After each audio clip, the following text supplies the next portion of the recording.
He married her to destroy her. Roman Ashcroft, the most feared name in New York's criminal underworld, stood at the altar not out of love, not out of duty, but out of cold, calculated revenge. 3 years he had waited. 3 years he had watched her from a distance, building a trap so elegant, so airtight, that she would never see it closing around her until it was too late. Tonight was the night the trap finally snapped shut. Tonight, Serena Vale became his wife. And before the ink dried on their marriage certificate, Roman had already decided exactly how he was going to make her pay for what she did to his brother. He just hadn't counted on one thing. She already knew how to survive monsters. Before we go any further, if you're watching this story and you're already feeling the tension, hit that like button right now and drop a comment telling me what city you're watching from. I want to see how far this story has traveled. Your support is what keeps these stories coming. Now stay with me, because what Roman discovers on his wedding night is going to change everything you think you know about this story. The ceremony lasted 41 minutes. Roman counted every one of them. He stood at the altar of the Ashcroft family's private reception hall, a converted pre-war building on the Upper East Side that smelled permanently of old money and older secrets, and watched Serena Vale walk toward him on the arm of no one. No father, no brother, no family friend, just Serena, alone in a white dress that cost more than most people made in a year, her dark hair pinned back with a precision that suggested she had dressed herself very carefully that morning, the way a soldier checks their armor before a march into unfamiliar territory. She was 28 years old, slim, quiet-faced, the kind of woman who could sit in a crowded room for 3 hours and leave without anyone being able to accurately describe her afterward. Roman had studied dozens of photographs over the past 2 years and still found himself occasionally surprised by how unremarkable she managed to appear in person, until you looked at her eyes. Her eyes were the problem. They weren't frightened. That was the first thing Roman had noticed when he'd arranged their introduction 6 months ago through carefully managed intermediaries. He had expected fear. He had engineered the introduction so that she would already understand on some instinctive level exactly who the Ashcroft family was and what it meant to be invited into their orbit. He had expected the particular kind of controlled terror that intelligent people wore when they understood the danger they were walking into but couldn't afford to refuse. Serena had looked at him across a restaurant table and simply waited, not bored, not defiant, just waiting. As if she had done a great deal of waiting in her life and had made a kind of peace with it that had irritated him more than he'd expected.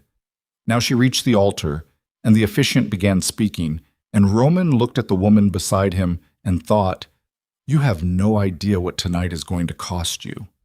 He had planned it meticulously, the reception, the seating arrangements, the guest list, every element designed not to celebrate a marriage, but to isolate and expose the woman he'd spent 3 years blaming for his brother Daniel's death. The guests surrounding Serena's assigned table were not random Ashcroft family acquaintances. They were specifically selected, men and women who knew exactly what the Ashcroft name carried, who understood the social architecture of the evening, and who had been quietly informed that Roman's new bride was operating under a very provisional form of family protection.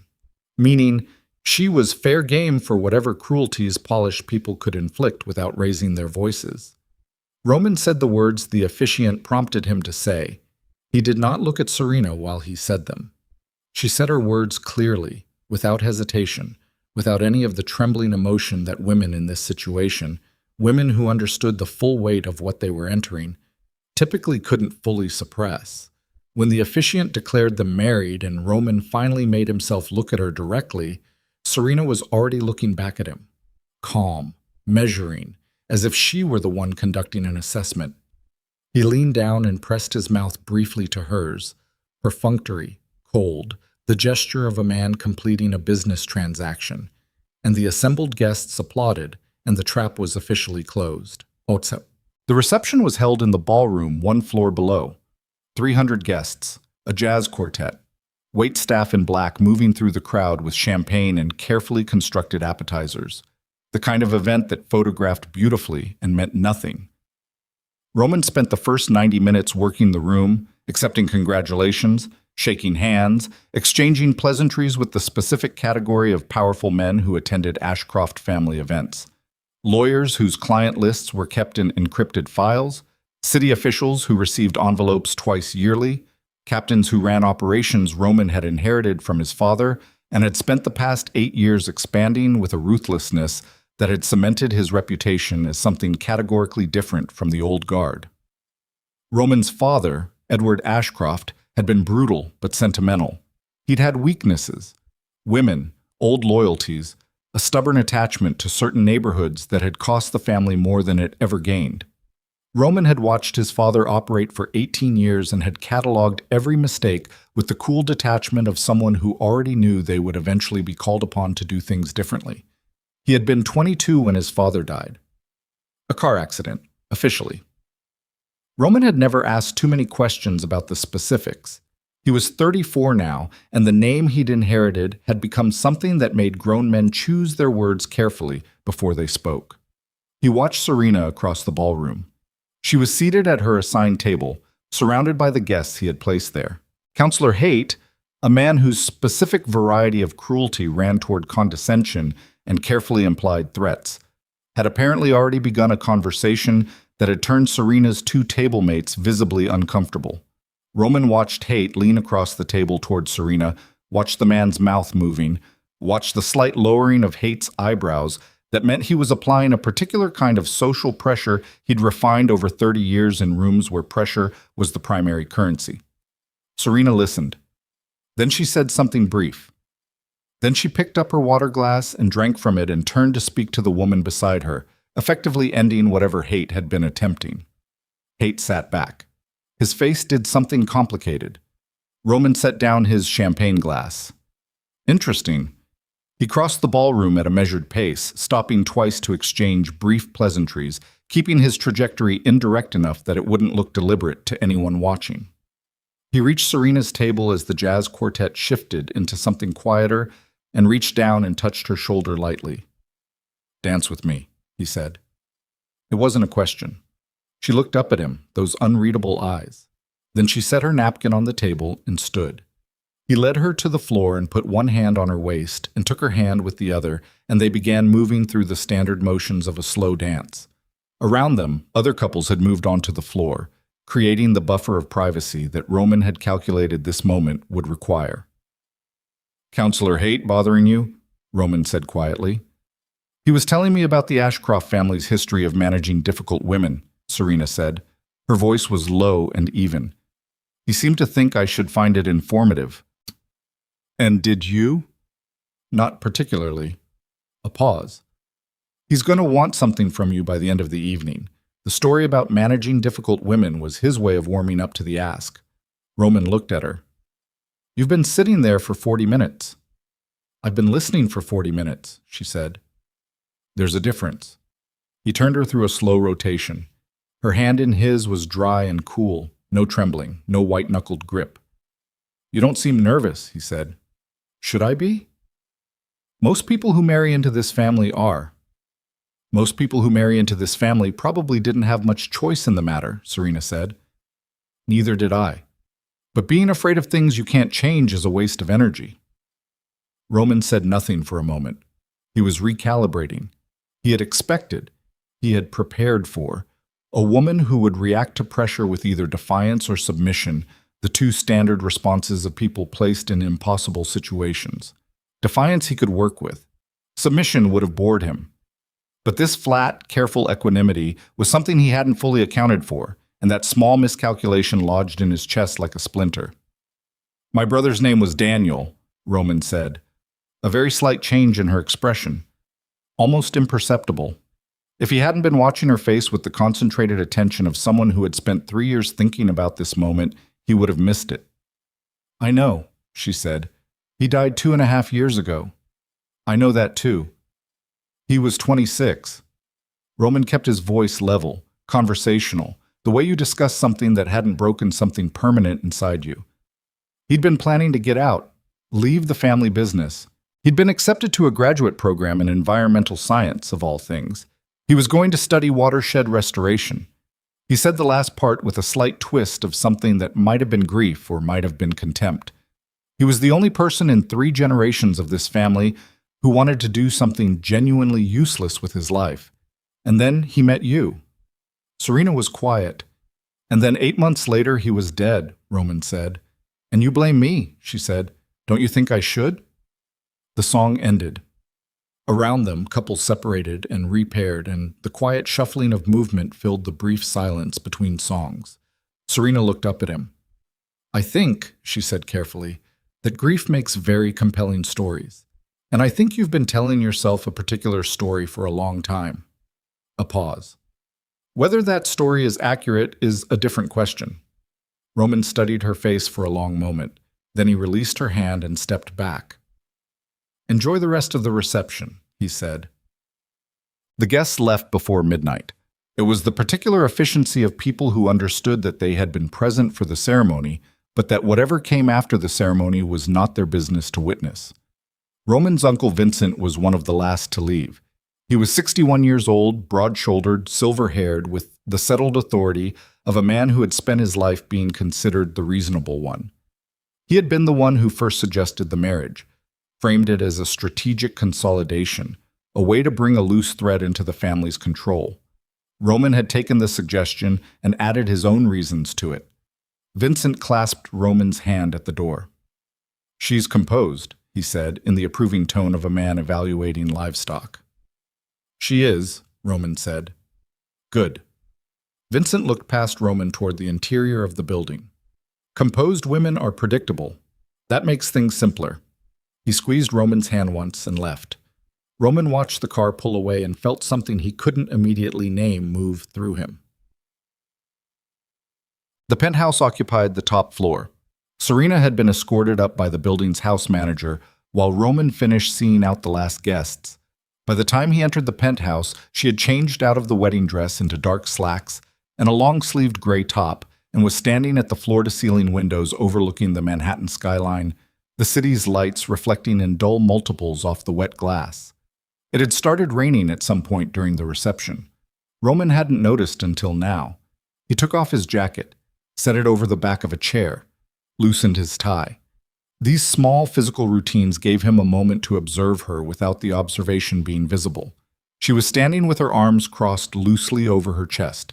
Not a defensive posture, more like someone who was cold and didn't want to say so. She hadn't turned at the sound of his entry. The view is good, she said. Yes. I didn't expect that. A pause. I expected the building to be impressive. I didn't expect to actually like the view. Roman moved into the room. There was a bar cart to his left, and he poured 2 fingers of whiskey into a glass without offering her any, and stood in the center of the large living space and drank half of it. We should talk about Daniel, he said. She turned then. The city lights were behind her, which put her face in partial shadow. I know. Not the version you gave me on the dance floor. That wasn't a version, she said. That was an observation about grief. Serena. He set the glass down. I need to understand what happened to my brother. I've spent 3 years trying to understand it. Every person I've spoken to, every piece of information I've collected has pointed to one consistent conclusion. He let the pause sit. That he was going to leave, that he told you he was leaving, and that within 6 weeks of that conversation, he was dead. The room was very quiet. The sound of rain against the windows was barely audible from this height. You think I had him killed, she said. I think someone did. And you think it was me? I think, Roman said, that a woman with no documented history, no verified family, no consistent records before age 14, who appears from nowhere and captures the attention of a young man from a powerful criminal family who is planning to walk away from that family, I think that woman is worth examining very carefully. Something moved across Serena's face. Not fear, something older than fear. You did your research, she said. I've been doing my research for 3 years. And what did you find? Gaps, he said. Enormous, deliberate gaps, the kind that require resources and planning to create. He took a step toward her. The kind that suggests someone very skilled spent a great deal of effort making sure Serena Vale didn't have a past. She was watching him with that still, waiting quality she'd had at the altar. He crossed the distance between them in 5 steps and stopped 18 inches away and looked down at her face. "Who are you?" he said. "Actually, I told you who I am. You told me a name and a resume. That's not the same thing." She held his gaze. Up close, he could see the faint lines of tension around her eyes and mouth. Not fear, he revised again, but something closer to exhaustion, the kind that came from sustained, long-term effort, from spending years in a state of careful vigilance. "We don't have to do this tonight," she said. "Yes, we do." "Roman, tell me about Daniel." The name seemed to cost her something. He saw it, the briefest flicker of genuine pain crossing her face before she controlled it. Whoever she was, whatever she was, that part at least seemed real. "Daniel was kind," she said quietly. "He was genuinely uncomplicated kind. The kind of person who notices when someone's struggling and actually does something about it, not to feel good about himself, just because he couldn't not." She stopped. "I met him at a community center on the Lower East Side. I was volunteering there. He was doing the same urban garden project, trying to create green space and high-density housing. That was how he was." Roman said nothing. "He found out I was living in a sublet that had a mold problem, and 2 weeks later he'd found me a new apartment and negotiated the lease himself. He didn't tell me until it was done." A pause. "I was angry at him about that." "Why?" "Because I didn't need to be managed," she said. "I needed someone to treat me like I was capable of handling my own problems." "And then?" "And then I fell in love with him," she said simply, with the quiet steadiness of someone stating a fact they had made peace with. "Which was the worst thing I could have done. For both of us." Roman felt something crack, very slightly, somewhere in his chest. He dismissed it immediately. "If you loved him," he said, "then tell me who killed him." "I don't know." "That's not good enough." "I know it isn't." Her voice didn't waver. "Roman, I have asked myself that question every single day for 2.5 years. I don't have an answer. I only know it wasn't me." He stared at her for a long moment. Then something shifted in his attention, a peripheral detail that his trained eye snagged on without fully processing. Her left sleeve, the long-sleeved gray top. Where she'd crossed her arms, the sleeve had ridden up slightly on her right arm. Standard fabric movement. But the left sleeve was held slightly differently. The way someone who was used to keeping something covered made tiny unconscious adjustments. He moved before he fully decided to. His hand closed around her left wrist, not rough, but firm. And she made a single sharp sound and tried to pull back, and he turned her arm gently but insistently and pushed the sleeve up to the elbow. The silence that followed was absolute. She had gone completely still. Roman looked at her forearm in the low light of the penthouse, and then he reached over with his other hand and switched on the reading lamp on the side table beside them, and the light fell across her arm with clinical clarity. The scars were everywhere, not random, not jagged, precise, parallel, spaced with a regularity that spoke not of crisis or impulse, but of repetition, of routine. Some were old, pale silver, decades faded. Some were less old. All of them were deliberate. All of them were the markings of someone who had been hurt in the same way, in the same place, over and over and over again, by someone else. Roman had seen enough violence in his life to understand the difference immediately. Self-inflicted scars had a particular patterns, directional, exploratory, the marks of someone fighting an internal war. These were not that. These were external, systematic, applied. His hand loosened on her wrist. She didn't pull away this time. She just stood there with her arm exposed under the lamp and looked at him with those dark, steady eyes. And what he saw in them was not shame and not defiance. It was the particular exhausted calm of someone who had carried something for so long they had stopped trying to hide it from themselves, even if they still hid it from the world. "How long?" he said. His voice didn't sound like his own. She said nothing. "Serena, how long?" "Since I was 4 years old," she said. Roman let go of her arm. He stepped back. He reached for his glass of whiskey and set it down without drinking from it, and stood in the center of his penthouse looking at the woman he had married to destroy, and felt every certainty he had spent 3 years constructing begin to collapse simultaneously, like a building whose load-bearing walls had been removed all at once. Since she was 4 years old. He looked at her face, the careful composure, the stillness that he had read as coldness, as calculation, as the deliberate armor of a woman with something to hide. He looked at the long sleeves she had worn even on the warm evening of their reception.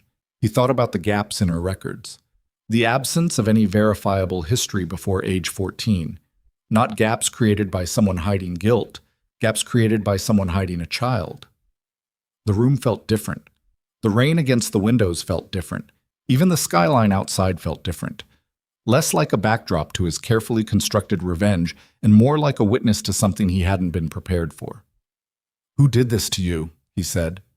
She pulled her sleeve back down. Her movements were economical, practiced. "That," she said quietly, "is a much longer story than tonight has room for." She walked past him toward the hallway that led to the secondary bedroom, the room he had specified as hers in the arrangement he'd outlined before the wedding, and paused at the entrance. "Your brother wasn't killed because of anything I did," she said, without turning around. "He was killed because of what he found out." A pause. "About me. About where I actually came from." Another pause. "And about who inside your family knew that from the beginning." She walked through the door. Roman stood alone in the penthouse with the rain drumming against the glass and the skyline burning in the dark outside and the wreckage of 3 years of absolute certainty scattered at his feet. Who inside your family knew that from the beginning? His hand found the whiskey glass again. This time he drained it. Outside, the city kept moving. 40 stories below, taxis cut through standing water, and a delivery truck ran a light and 2 people argued briefly under an awning, and the whole enormous indifferent machinery of New York ground forward without pause, without awareness, without any acknowledgement that somewhere above it all, a man who had built his entire world on a story about grief and revenge had just discovered that the story might be wrong. He set the glass down. In the morning, he told himself, he would start over. He would go back to the beginning.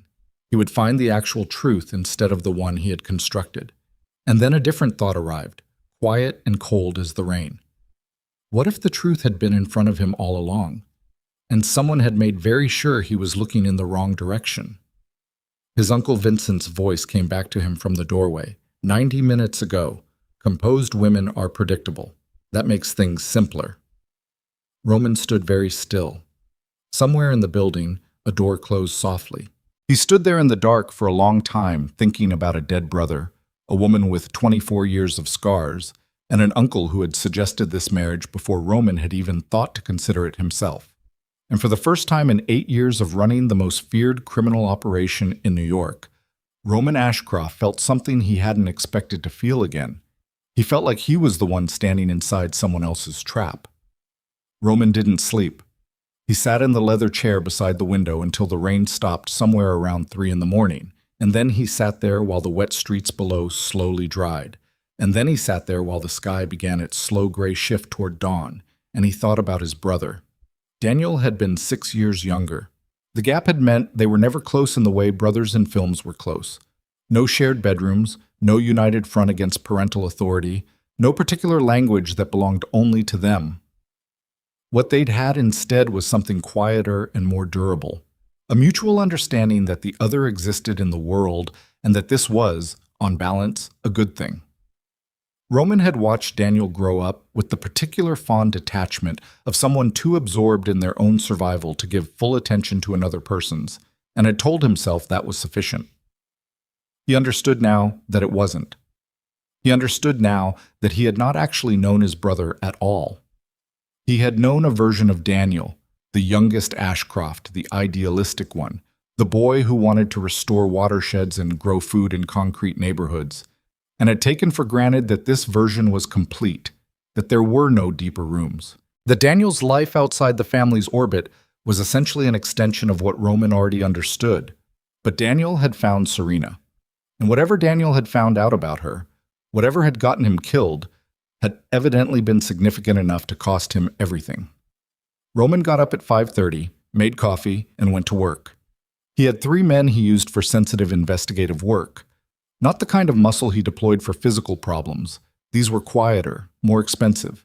The kind of people who could access records that technically didn't exist and find threads that had been deliberately cut and follow those threads without leaving evidence that anyone had been pulling on them. He called the best of the three at 6 in the morning. The man picked up on the second ring because Roman's men picked up when Roman called regardless of the hour. "I need everything you can find on a woman named Serena Vale," Roman said. "Start with the gaps, specifically what happened to her records before age 14. Don't use any channel that routes through the family." He paused. "And don't tell anyone you're working this, not even Grant." A brief silence on the other end. "Understood." Roman ended the call and stood at the kitchen counter with his coffee and thought about that last instruction. Grant Mercer had been his chief lieutenant for 11 years. They had built the current operation together, restructuring after Roman's father died, expanding into territories that the previous generation had considered untouchable. Grant was the person Roman trusted most in any room he entered, which was why it unsettled him slightly that his first instinct had been to exclude Grant from this. He filed the feeling away and didn't examine it further. "Not yet." "Bullshit, man." Serena emerged from the secondary bedroom at 7:15. She was dressed, dark jeans, a long-sleeved navy top, hair loose, and she moved through the penthouse with the careful orientation of someone memorizing a new environment. She checked each room briefly before she entered it. Roman watched this from the kitchen without commenting.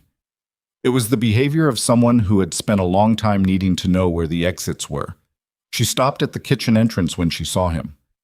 "Coffee," he said, and moved aside from the counter. She crossed the kitchen and poured a cup and stood at the opposite counter and looked at him over the rim while she drank. Neither of them spoke for almost a minute. The silence wasn't comfortable, but it wasn't hostile either. It was the silence of two people who had said something significant the night before and were each separately deciding how much of it they were prepared to continue in the daylight. "You were up all night," she said. "Yes." "Did you sleep at all?" "No." She set her cup down. "Are you going to ask me more questions?" "Yes," Roman said. "But not right now. Right now, I'm waiting for information."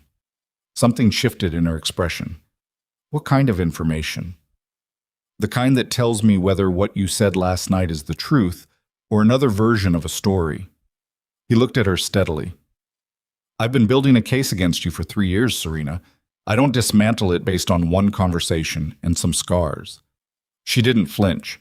He was beginning to understand that she didn't flinch easily, that whatever responses she had were slower and more internal than flinching, processed through some deeper mechanism.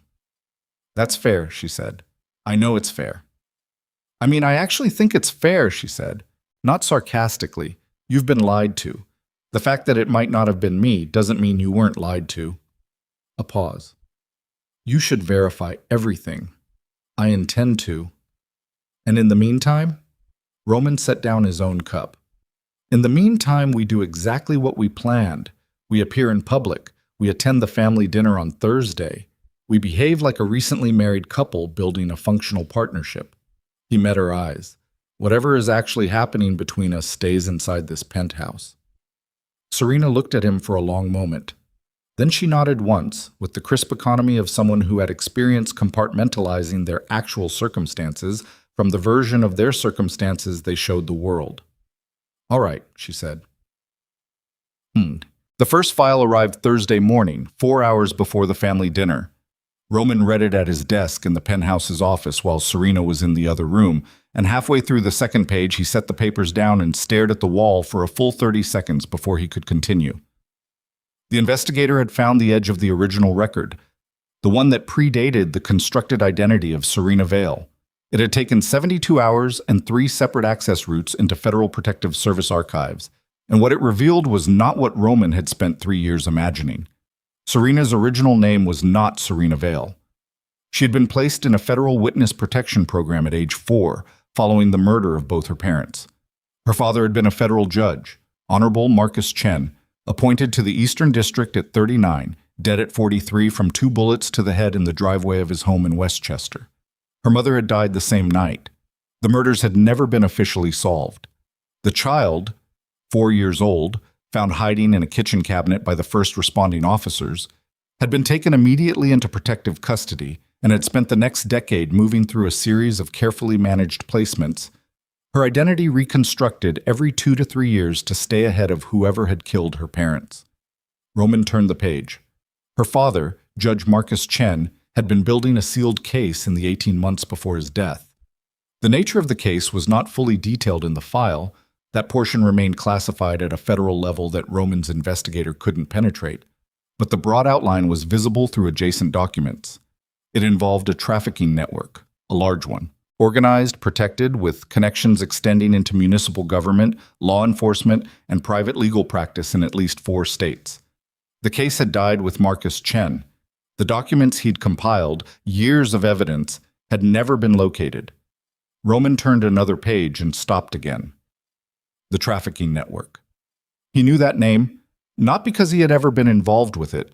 That particular category of criminality was one of the few lines the Ashcroft organization had never crossed, partly on Roman's explicit instruction and partly because Roman's father had considered it strategically reckless, but because the network had surfaced periodically in the intelligence he gathered on competing operations. It was old, it was deeply embedded, and it had been, as far as Roman's understanding went, entirely disconnected from any Ashcroft business. Except, he turned to the final page of the file.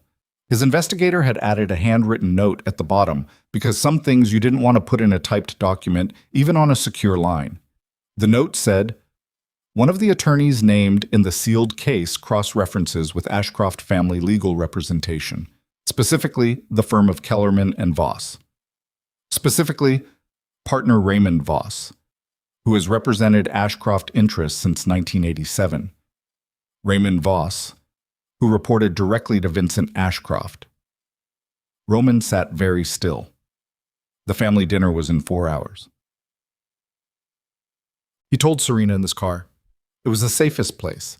No fixed surveillance, no staff within earshot. The partition between them and the driver fully closed. She sat beside him in the back seat of the town car and listened without speaking while he relayed the contents of the file in precise, edited terms, watching her face the whole time. When he finished, she looked at her hands in her lap for a moment. Then she looked up. "Raymond Voss," she said. "You know the name." "I know his voice," she said. "I heard it once when I was 7, during a transition between placements. The marshal who was managing my case got a call. I wasn't supposed to be awake, but I was. And I heard him say that name. And I heard the marshal's voice change." She paused. "I didn't understand what it meant at the time. I was 7, but I remembered it because the voice change scared me more than anything else about that night." Roman stared at her. "You heard this in 2003. "If I was 7, yes." "And you're only telling me this now." "You're only asking me now," she said, without defensiveness. "I've been trying to tell someone who would actually do something with it for 20 years, Roman. I told Daniel, and then Daniel—" She stopped. Her jaw tightened. "I told Daniel, and 8 weeks later he was dead." The town car moved through midtown traffic. Outside, the city was brutally ordinary. Food carts and pedestrians and a tourist pausing to photograph a building. And inside the car, something enormous and irreversible was settling into place. "Vincent suggested this marriage," Roman said. "He heard his own voice from a slight distance, the way you heard yourself speaking when part of your brain was still catching up to what you were saying. He brought me the idea. He gave me Serena Vale. He told me you were the threat." She said nothing. She was watching him with those still eyes, waiting. "He was pointing me at you," Roman said. "He's been pointing me at you." He thought about it. About the past 3 years. Every lead he'd followed, every file he'd gathered, every certainty he'd built about Serena's guilt. Every one of them traceable back to information that had come through channels Vincent controlled or had access to. "He gave me the grief. He handed me a direction and He stopped. "You ran in that direction for 3 years, Serena said quietly. "Yes." "Because you loved your brother." "Yes." "That's not stupidity, Roman. That's what grief does. It needs somewhere to go." A pause. "He knew that. He knew you well enough to use it. Roman turned and looked out the window. The city slid past. His hands were very still in his lap, which took effort. His uncle Vincent, 61 years old, silver-haired, the trusted patriarch, the man who had sat across from Roman at every family dinner for 34 years, who had given the eulogy at Roman's father's funeral with genuine-seeming tears, who had placed his hands on Roman's shoulders the day Roman formally took over the organization and said, "Your father would be proud," and meant it to sound like an inheritance, and now felt, in retrospect, like something more closely resembling a transfer of ownership. Your father's death. Roman's hands tightened slightly in his lap. He thought about a car accident in 2014, officially. "How much do you actually know?" he said. "About Vincent?" "About all of it." Serena exhaled. It was the first time her breathing had been audible. The first crack in the composure, small but real. "I know what my father compiled, pieces of it, things I absorbed before I understood what they meant and spent years reconstructing." She looked at him directly. The network he was building a case against. It had a silent partner, a funding source that wasn't part of the operational structure, but that provided legal cover and financial infrastructure. The partner was never named in anything I found, but the law firm was. A pause. Kellerman and Voss. My father used that firm. I know. Which means the money that funded a trafficking network was laundered through legal structures that touched your family's legitimate holdings, she said. Whether your father knew. She paused carefully. I don't know what your father knew. Roman looked at her. But I think your uncle did, she said. And I think the car accident in 2014 may not have been an accident. The town car stopped at a red light. Roman sat with that for a long moment. Long enough for the light to change.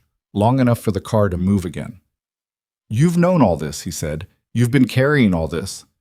For most of my life, yes. And you agreed to this marriage. I didn't have much of a choice. When your intermediaries approached me, I understood immediately what it meant. The Ashcroft name had found me. Running wasn't going to work anymore. I'd already run for 24 years. She paused. But I thought, if I was in the house close enough to the information, I might finally be able to finish what my father started. Roman looked at her for a long moment. You were using me too, he said. She met his eyes and didn't look away. Yes, I was. The honesty of it was more disarming than any denial would have been. He sat with it. He wanted to be angry, tried, briefly, to locate the anger that should have been the appropriate response, and found instead something closer to a reluctant, complicated respect. The evidence my father compiled, she said. I know where it is. Well, the family dinner was held at Vincent's brownstone on West 68th Street. 12 people. The inner circle of the Ashcroft operation, their partners and spouses, the obligatory presence of Raymond Voss and his wife, a long mahogany table and a catered meal, and the particular atmosphere of a gathering where everyone present understood the actual nature of the assembly, but no one acknowledged it directly.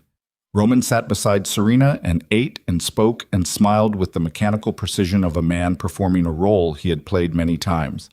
He answered questions about the wedding with appropriate brevity and deflected personal questions with the ease of long practice. Serena beside him was extraordinary. She matched his performance beat for beat, slightly warm when warmth was called for, appropriately deferential to the older members of the group, contributing just enough to conversations to register as present, without drawing attention. She was better at this than he was. He filed that observation for later. Across the table, Raymond Voss was a man in his late 60s who had spent his career cultivating the specific appearance of a trustworthy functionary. Good suits, careful manners, the quiet confidence of someone who had never once been publicly wrong about anything, because he had been careful never to be publicly wrong about anything. Roman had known him for 30 years and had never particularly liked him, and had attributed this to personal chemistry without examining it further. Now he watched Voss cut his food and speak to his wife and exchange quiet pleasantries with the man to his left, and thought about a handwritten note at the bottom of a file page, and felt something cold move through his chest. Vincent sat at the head of the table. He was expansive tonight, telling a story about a negotiation in the early 90s that Roman had heard 3 times before, making the same jokes in the same places, drawing the same easy laughter from the same people. He looked comfortable and authoritative and exactly like what he appeared to be, a powerful man in his natural environment, surrounded by people who respected and feared him in roughly appropriate measure. Halfway through the main course, he looked down the table at Roman and Serena. "How are you finding the penthouse, Serena?" he said. The question was social on its surface. His eyes, Roman noticed, were doing something more specific. "It's beautiful," Serena said. "The view especially. I didn't expect to love New York the way I do." She smiled, exactly the right amount. "I think I might actually feel at home here." Vincent's eyes moved to Roman for a half second. Something in them that Roman read now, completely differently than he would have read it 48 hours ago. He was checking. He was assessing whether the marriage had produced the effect he intended, whether Serena was contained, monitored, controlled. Roman smiled back at his uncle and said, "She's settling in well," and felt the specific nausea of a man who has just understood with complete clarity that he has spent years being an instrument in someone else's hand. In the car home, they were both silent for 10 minutes. Then Serena said, "Voss was watching me." "I know." "He recognized me." Roman turned to look at her sharply. "What?" "He recognized me," she said again calmly. "Not from my current face. I've changed enough. But I saw it in the first moment when we were introduced at the door. Something flicked across his eyes, and then he shut it down and became perfectly normal again." A pause. "He's been in the business of hiding reactions for 40 years. He's good at it. But I've been watching people like him my entire life, and I saw it." Roman was silent. "He'll tell Vincent tonight," she said, "or tomorrow morning at the latest." "Which means the timeline just changed." "Yes." "How fast can you get to the evidence?" "It's in a storage facility in Hoboken," she said. "I've had access maintained under a name they won't have. My father set it up before he died. There were protocols, instructions left with the Marshall program. I've known where it was since I turned 18. A pause. "I never went because going would have meant leading them directly to it. But now they already know where you are." "Now they already know," she confirmed. The car moved through the Lincoln Tunnel. Around them, the tunnel's yellow lights strobed in steady rhythm, throwing shadows across their faces in alternating pattern. Roman thought about his brother, dead at 26, who had found out about this woman and had tried to protect her and had been killed for it. He thought about his father, dead in a car that had officially malfunctioned. He thought about 24 years of a child being moved from place to place with a new name each time, never putting down roots, never accumulating the ordinary debris of a normal life because ordinary debris left tracks. He thought about Vincent, sitting at the head of that table with his easy authority and his old jokes, looking down at Roman and Serena and seeing 2 pieces on a board that he was still moving. "We go tomorrow night," Roman said. She turned to look at him. "Both of us," he said. "We go together, we get the evidence, and then we decide what we do with it." "Roman, I know what I'm choosing," he said. "I'm choosing it with full information." He met her eyes in the strobing yellow light. "My brother died because he found out the truth and tried to do something about it alone. I'm not making the same mistake." Serena looked at him for a long moment. The tunnel ended and the night sky of New Jersey opened above them, and the lights changed from yellow to the bluer darkness of the open road. "Okay," she said. "Okay." She turned back to the window. Roman sat beside her and thought about tomorrow and about everything that came after tomorrow, and understood for the first time that the life he had built, the organization, the reputation, the careful architecture of fear and loyalty he had spent 12 years constructing, was already gone. The version of himself that could maintain it, the version that could sit at family dinners and run criminal operations and tell himself this was simply what his life was, that version had died somewhere in the Lincoln Tunnel just now, between one yellow light and the next. What came after, he didn't know. He only knew that whatever came after, it was going to start in a storage facility in Hoboken. He pulled out his phone and was about to go to contacts when it buzzed in his hand with an incoming message. From Grant Mercer. 4 words. We need to talk. Tonight. Roman stared at the message. He had told no one but his investigator about the research. He had explicitly excluded Grant. There was no legitimate reason for Grant to reach out tonight, on the night of the family dinner, with that particular phrasing. Not call me or check in when you can, but we need to talk, with the urgency of a man who had just learned something he shouldn't know. Roman put the phone back in his pocket without replying. His chest was very tight. He looked at Serena, still turned toward the window, watching the dark New Jersey landscape move past, and thought about the message and about what it meant that his most trusted lieutenant had somehow learned that something was in motion, and had reached out not to ask what was happening, but with the tone of a man who was about to deliver an ultimatum. The car moved north. Roman did not sleep that night either. Roman didn't reply to Grant's message that night. He sat with his phone on the nightstand and stared at the ceiling of the penthouse master bedroom, his room, the one Serena didn't occupy, and turned the 4 words over in his mind the way you turned a stone over looking for what lived underneath. We need to talk, tonight. Not a question, not a check-in. A summons, dressed in the language of a colleague but carrying the weight of something else entirely, something Roman couldn't yet name but could feel the shape of, the way you felt a change in air pressure before a storm arrived. He didn't sleep. He had stopped expecting to. At 4 in the morning, he got up and made coffee and stood at the window and watched the city below and methodically reconstructed everything he knew about Grant Mercer. 11 years. They had met when Roman was 23 and taking his first real steps inside the organization before his father's death, when Roman was still learning which rooms he was allowed to enter and which ones went quiet when he appeared. Grant had been 30 then, sharp, funny, in a specific dry way that Roman had found unexpectedly useful in rooms that required a human face on inhuman decisions. He was the kind of man who could deliver devastating news with the calm of a physician and make the recipient feel, somehow, that the news was manageable. Roman had promoted him 3 times in 5 years. He had given Grant access to every operational layer of the business, except the innermost financial architecture, and he had told himself this was prudent compartmentalization and not distrust. He understood now that it might have been instinct. He was still standing at the window when Serena came out at 6. She saw his face and didn't ask how he'd slept. "Grant messaged you," she said. He looked at her. "How do you know about Grant?" "I've spent 6 months studying everyone connected to you," she said. "I know who Grant Mercer is. I know he's been your lieutenant for 11 years. I know he has a house in Riverdale and a daughter at Columbia, and that he runs the Eastern Distribution Network." A pause. "I also know that 3 years ago, about 6 months before Daniel died, Grant flew to Miami on what was logged as a personal trip and came back 4 days later and never explained why." Roman was very still. "How do you know that?" "Because Daniel told me."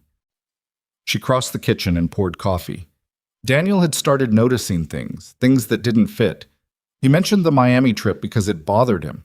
Grant had told Roman he was visiting family, but Daniel happened to know Grant's family was all in Chicago and hadn't moved. She turned to face him. He didn't know what it meant. He just said it felt wrong. Roman set down his cup.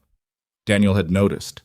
Daniel, 25 years old, idealistic, the least operationally minded person in 3 generations of the Ashcroft organization, had noticed something that Roman, with all his resources and all his experience, had filed under personal business and forgotten about. "What are you thinking?" Serena said. "I'm thinking," Roman said slowly, "that I need to meet with Grant before we go to Hoboken. I need to understand what he knows and how he knows it." "That's dangerous. Everything is dangerous now." She looked at him steadily. "If he reaches out to Vincent before we get to the storage facility, then the evidence disappears and we disappear with it," Roman said. "I know." He picked up his phone. "Which is why I need to control this meeting." He typed back to Grant. "Tonight. The Fulton Street office, 9 p.m. Come alone." The reply came in 40 seconds. "I'll be there." Mas. The Fulton Street office was a legitimate property, a suite of rooms above a financial services firm that the Ashcroft organization used as a neutral meeting space, swept for surveillance weekly, known to a small enough number of people that its use signaled seriousness. Roman had chosen it deliberately. Not the penthouse, where Serena was. Not any location that Grant might have already compromised. He arrived 40 minutes early and walked the space himself, checking every room with the methodical attention of a man who had stopped trusting his own assumptions. He found nothing. That didn't comfort him. Grant arrived at 9 exactly. He was a big man, not Roman's height but broader through the chest and shoulders, with a deliberate physical ease that he used the way some people use silence, as a form of communication. He came through the door in a charcoal jacket and looked around the office, and then looked at Roman, and something in his eyes was doing the same complicated work that Roman had seen in Vincent's eyes at the dinner table, the work of concealment, the micro effort of making an expression into a performance. "You look like hell," Grant said. "Sit down," Roman said. Grant sat. Roman remained standing. He hadn't done that intentionally. It was simply where he was. But the physical arrangement meant something in the room, and they both felt it. "Talk," Roman said. Grant leaned back in his chair with the careful ease of a man who had decided in advance to appear relaxed. He laced his fingers together over his stomach. "I heard you've been making some inquiries," he said, "through Kellerman channels." Roman said nothing. "About Serena's background," Grant said. "About certain records." "Where did you hear that?" "Does it matter?" "Yes," Roman said. "It matters a great deal." Grant looked at him for a long moment. Then something in his face shifted. A subtle recalibration, the expression of a man deciding to try a different approach. "Roman, you've been married for 5 days. You're sleep-deprived. You're running an investigation through channels you normally wouldn't touch, and you're asking questions about your wife in directions that—" He paused. "Directions that worry me." "Why do they worry you?" "Because she's not who you think she is." Roman felt the temperature in the room drop. "Tell me what you know." "I know she came into Daniel's life 8 months before he died," Grant said. "I know Daniel started behaving erratically in those last weeks, asking questions he had no business asking, trying to access files he didn't have authorization for." His voice was measured, careful. "I know that after Daniel died, a significant number of documents related to a federal case disappeared from Protective Service archives. And I know that the woman who's currently living in your penthouse has a history that goes back considerably further than Serena Vale." Roman stared at him. "You knew about her history." "I've known for some time, yes." "Before this marriage?" A brief pause. "Yes." The air in the room changed. Roman had experienced this before. The particular quality of a moment when something you'd been moving toward suddenly arrived, and the arrival was exactly as bad as you'd feared, and somehow still worse than you'd prepared for. "Before this marriage," Roman said again, very quietly. "And you didn't tell me." Grant unclasped his hands. He sat forward slightly. "Roman, listen to me carefully. The woman in your penthouse is dangerous, not in the way you originally thought, but dangerous nonetheless. Her father was building a case that would have dismantled multiple interconnected organizations, legitimate businesses, political relationships, infrastructure that this family depends on." His voice was even, patient, the voice of a man explaining something complicated to someone he was concerned about. "When she appeared in Daniel's life, certain people became aware that she was no longer safely contained. Decisions were made." The word decisions landed in Roman's chest like a stone dropped into still water. "Decisions," Roman said, "necessary ones." "My brother." Grant's face did something careful. Daniel was going to do something irreversible. He was 25 years old and in love, and he had no idea what he was actually looking at. He would have burned everything down. A pause. "Everything your father built. Everything you've spent 12 years protecting." Roman said nothing for a full 10 seconds. The room was very quiet. Somewhere below, a car horn on Fulton Street, brief and meaningless. The ventilation system cycling. Grant's measured breathing across the desk. "You killed my brother," Roman said. Not a question. Grant held his gaze. He didn't confirm it, and he didn't deny it, and that specific form of non-answer was, Roman understood with absolute clarity, The only answer Grant had. What happened next occurred in the space of about 4 seconds. Roman came around the desk. Grant was out of the chair before Roman reached him, faster than a man his size should have been, the movement of someone who had been waiting for exactly this, who had calculated that this moment was coming and had positioned himself accordingly. He got one hand up and Roman's first blow glanced off his forearm, and the second landed against his jaw and Grant's head snapped back, but he didn't go down. He caught the edge of the desk and Roman was on him again, and they went sideways into the wall with a sound like furniture breaking, and Grant drove an elbow into Roman's ribs, hard enough to send a white shock of pain through his side, and Roman grabbed his collar and they stood there for a moment in the damaged room, both breathing hard, Grant's mouth bleeding, Roman's vision edged with the specific red clarity of genuine rage. "Stop," Grant said. His voice was not calm anymore. It was the voice of a man who was also, underneath everything else, afraid. "Roman, stop. There's more you need to hear. I don't want to hear anything from you." "Your father's accident," Grant's voice cracked slightly. "I didn't... Roman, that wasn't me. That was Vincent. I want you to understand that. I want you to know where the line was."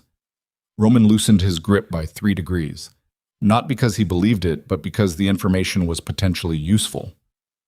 "Talk," he said. Grant straightened slightly. His jaw was already swelling. "Your father found out about the trafficking arrangement, the financial infrastructure, the way Vincent had been routing money through Kellerman and Voss for 15 years. He confronted Vincent privately. Vincent panicked." He breathed. "I found out about the accident 6 months after it happened. By then there was nothing to be done about it, and everything to lose by pushing it." "And Daniel?" Grant was quiet. "Grant?" "Vincent ordered it," Grant said. I carried it out. Because by that point I was in too deep to refuse. Because Vincent had 15 years of decisions on me. Decisions I couldn't walk back." He looked at Roman, and the fear in his face was genuine. Roman had seen enough performed fear to recognize the real variety. "I have been trying to find a way out for 3 years, Roman. You have been managing me," Roman said. "You have been steering me towards Serena and away from Vincent for 3 years. Feeding the investigation you knew I was running, making sure I stayed pointed in the wrong direction." Grant said nothing. "That's what tonight was," Roman said. "You reached out because you found out I was finally looking in the right direction, and you wanted to get in front of it. You wanted to reframe it. Tell me enough truth to reestablish trust and redirect me." He studied Grant's face. "How close am I?" Grant's silence was its own answer. Roman stepped back. His ribs were screaming. He breathed through it and looked at the man across from him, the man he had trusted most in every room he entered for 11 years, and felt something that wasn't quite grief and wasn't quite hatred, and was perhaps simply the particular exhaustion of a person who had been deceived for a very long time and had just fully understood the dimensions of the deception. "Get out," Roman said. "Roman, get out of this building. Get away from my operation. Get away from anyone connected to me." His voice was level and cold and meant every syllable. "If I see you again before this is finished, I will not be as restrained as I was tonight." Grant looked at him for a long moment.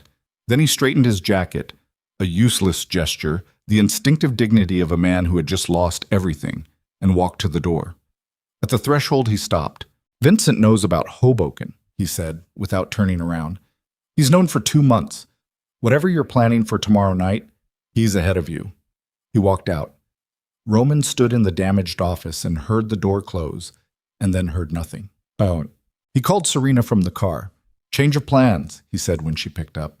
"We're going tonight, right now. You have 20 minutes to be ready." A single beat of silence. "Grant." Grant confirmed Vincent, and Grant told Vincent about Hoboken. "How much time do we have?" "I don't know. Maybe hours, maybe less." He pressed his hand against his ribs and felt the specific punishment of movement. 20 minutes, Serena." 15, she said, and hung up. 10. She was in the lobby in 12. She had a dark jacket on, hair pulled back, a small bag over one shoulder. She looked at his face and then at the way he was holding his body and said, "How bad are your ribs?" "Functional?" "That's not an answer." "It's the answer I have. Come on." They took a car he kept registered under a corporate shell. not one of the standard fleet, not anything traceable in the usual 30 seconds. Roman drove. He hadn't driven himself anywhere in 4 years. The feel of it was strange. The particular vulnerability of being behind the wheel, being visible, being the one making the physical decisions about speed and direction. He took the Holland Tunnel. Serena sat in the passenger seat with her bag on her lap and directed him through streets in Hoboken that grew progressively less commercial and more industrial as they moved away from the waterfront. She spoke quietly and specifically. Left here, right at the light, through the chain-link gate that was going to be unlocked, because she had called ahead to the property manager under a name Roman didn't recognize. The storage facility was a long, low building set back from the road behind a parking lot that was empty at this hour. Serena had the access code. She punched it in without hesitation, and the gate opened and Roman pulled the car through. The unit was in the back row. She had the key on a ring with no other keys, just the one, worn smooth with handling, the kind of object you had touched so many times it had taken on the particular warmth of a thing that mattered. She unlocked it, and he pulled the door up and hit the light switch, and the fluorescent overhead flickered to life, and they both stood in the entrance looking at what was inside. 7 archive boxes, stacked 2 deep along the left wall, old cardboard, reinforced with tape that had yellowed with age, each one labeled in a handwriting that was careful and small and that Serena looked at for a long moment before she looked away. "His handwriting," she said. Roman didn't respond to that. He moved into the unit and started opening boxes. What he found was extraordinary. Financial records going back 22 years, detailing money movement through a network of shell companies and legitimate legal structures. Records that would have taken federal accountants months to reconstruct from standard sources, here in original form, annotated in the same small, careful handwriting. Witness statements, signed and dated, from individuals whose names Roman recognized from 3 different municipal departments and 2 federal agencies. Photographs, surveillance quality, some of them, grainy but clear enough, of meetings between men who had no legitimate reason to be in the same room, and recordings, small cassette tapes in individual labeled sleeves with a portable player tucked into the bottom of the 4th box, and names, dozens of them, cross-referenced, categorized, connected with lines of evidence to specific acts. Prosecutors would spend years with this material. Roman was 3 boxes deep when Serena said, very quietly, "Roman." Her voice had a quality in it he hadn't heard before. Something controlled and frightened both at once, the voice of someone who was working hard to keep a reaction inside its container. He turned. She was holding a photograph, a surveillance-style image, taken from a distance, showing 2 men in conversation outside what appeared to be a restaurant. One of the men Roman didn't recognize. The other was Vincent Ashcroft. "This is from 2001, she said. She turned the photograph over, her father's handwriting on the back, a date, 2 names, a notation that said, "Second meeting confirmed, exchange of documentation." 2 years before your parents died, Roman said. He wasn't just the silent financial partner, she said. Her voice was very controlled. He was operational. He was at the table. She lowered the photograph. My father had this. He knew who Vincent was. He was building the case specifically to include him. She paused. Vincent didn't kill my parents because they were incidentally in the way of his operation. He killed them because my father was going to put him in prison. Roman looked at her face. The exhaustion there was profound. Not new exhaustion, but the kind that had been accumulating for 24 years and was simply, finally, becoming fully visible. "I need to make a call," he said. "To who?" He put his hand in his pocket and felt the weight of his phone. He thought about what he was about to do, what it would mean, not just for tomorrow or next month, but for everything. The organization, the people who worked inside it, the financial structures that employed legitimate businesses, and the criminal ones that would collapse like a house of cards once federal investigators got hold of a Marcus Chen archive. Everything his father built. The thing Vincent had invoked to justify murdering Daniel, to justify 24 years of a child being moved like a piece on a board. He thought about what it meant to choose. "I have a contact at the federal level," Roman said. "Someone who doesn't know what I am. Someone who knew my father through legitimate business and has no idea about the other side. He looked at Serena. If I make this call, I'm done. Everything comes out. There's no surgical option here, no giving them Vincent and walking away clean. The whole architecture collapses. Serena looked at him. I know. I lose everything. I know that too. And you're not going to tell me what to do. No, she said. I'm not. He stood in the storage unit surrounded by 22 years of a dead man's evidence and thought about Daniel, who had been 25 and in love and had died trying to protect a woman he barely knew from a threat he only half understood. He thought about his father, dead in a car that had been made to malfunction by the man who had stood at his funeral and wept. He thought about 12 years of decisions he had made inside an organization built on violence and fear, decisions he had justified and rejustified and filed under necessity. He took his phone out. He dialed. It rang 4 times, and then a woman's voice answered. Sharp, alert, a federal prosecutor's voice at 11:30 at night, which meant she kept her phone on because her cases required it. Caldwell, she said. This is Roman Ashcroft, he said. I have evidence related to a trafficking organization and multiple homicides, including the murder of federal judge Marcus Chen in 2001. I'm prepared to cooperate fully with federal prosecutors. I'm also prepared to surrender documentation implicating members of my own organization. He paused. I need protection arrangements for myself and my wife. Tonight. A silence on the other end. Brief, professional. Where are you? Caldwell said. He gave her the address. He stood in the storage unit afterward with his phone in his hand and looked at Serena, and she looked back at him, and the fluorescent light above them hummed its steady, meaningless hum, and the 7 boxes of his destruction and Vincent's destruction and the destruction of 2 decades of organized criminal architecture sat patient and inanimate along the wall. Outside, a car moved past on the street beyond the fence. Normal, indifferent. Then Serena's phone buzzed. She looked at it. Her face went still in a specific way. The way it went still when something required all of her available control. It's a text, she said, from a number I don't recognize. She turned the phone so Roman could read the screen. I know you're in Hoboken. I know what you took. You have 1 hour to bring it back before I make a call that ends both of you. V. Roman stared at the message. Then Serena's phone buzzed again. Same number.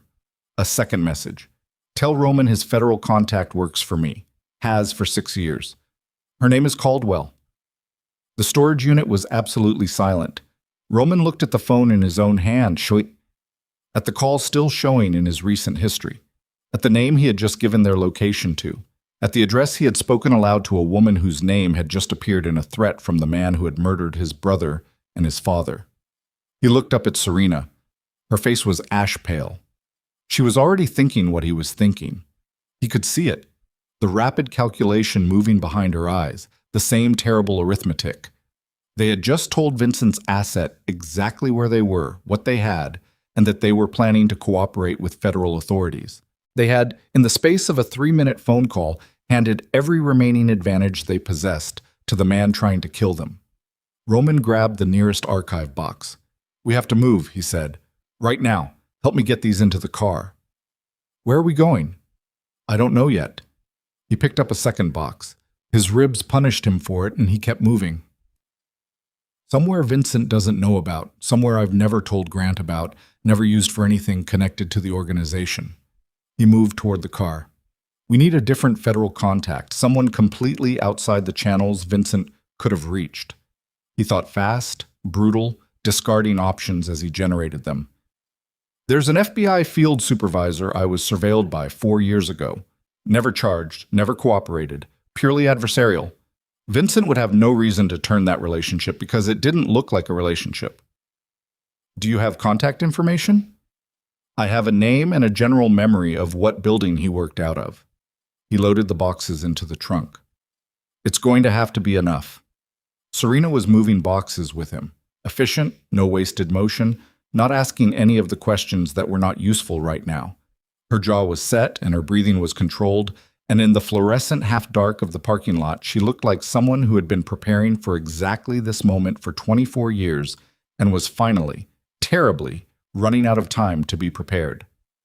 Roman slammed the trunk. He turned to her across the roof of the car.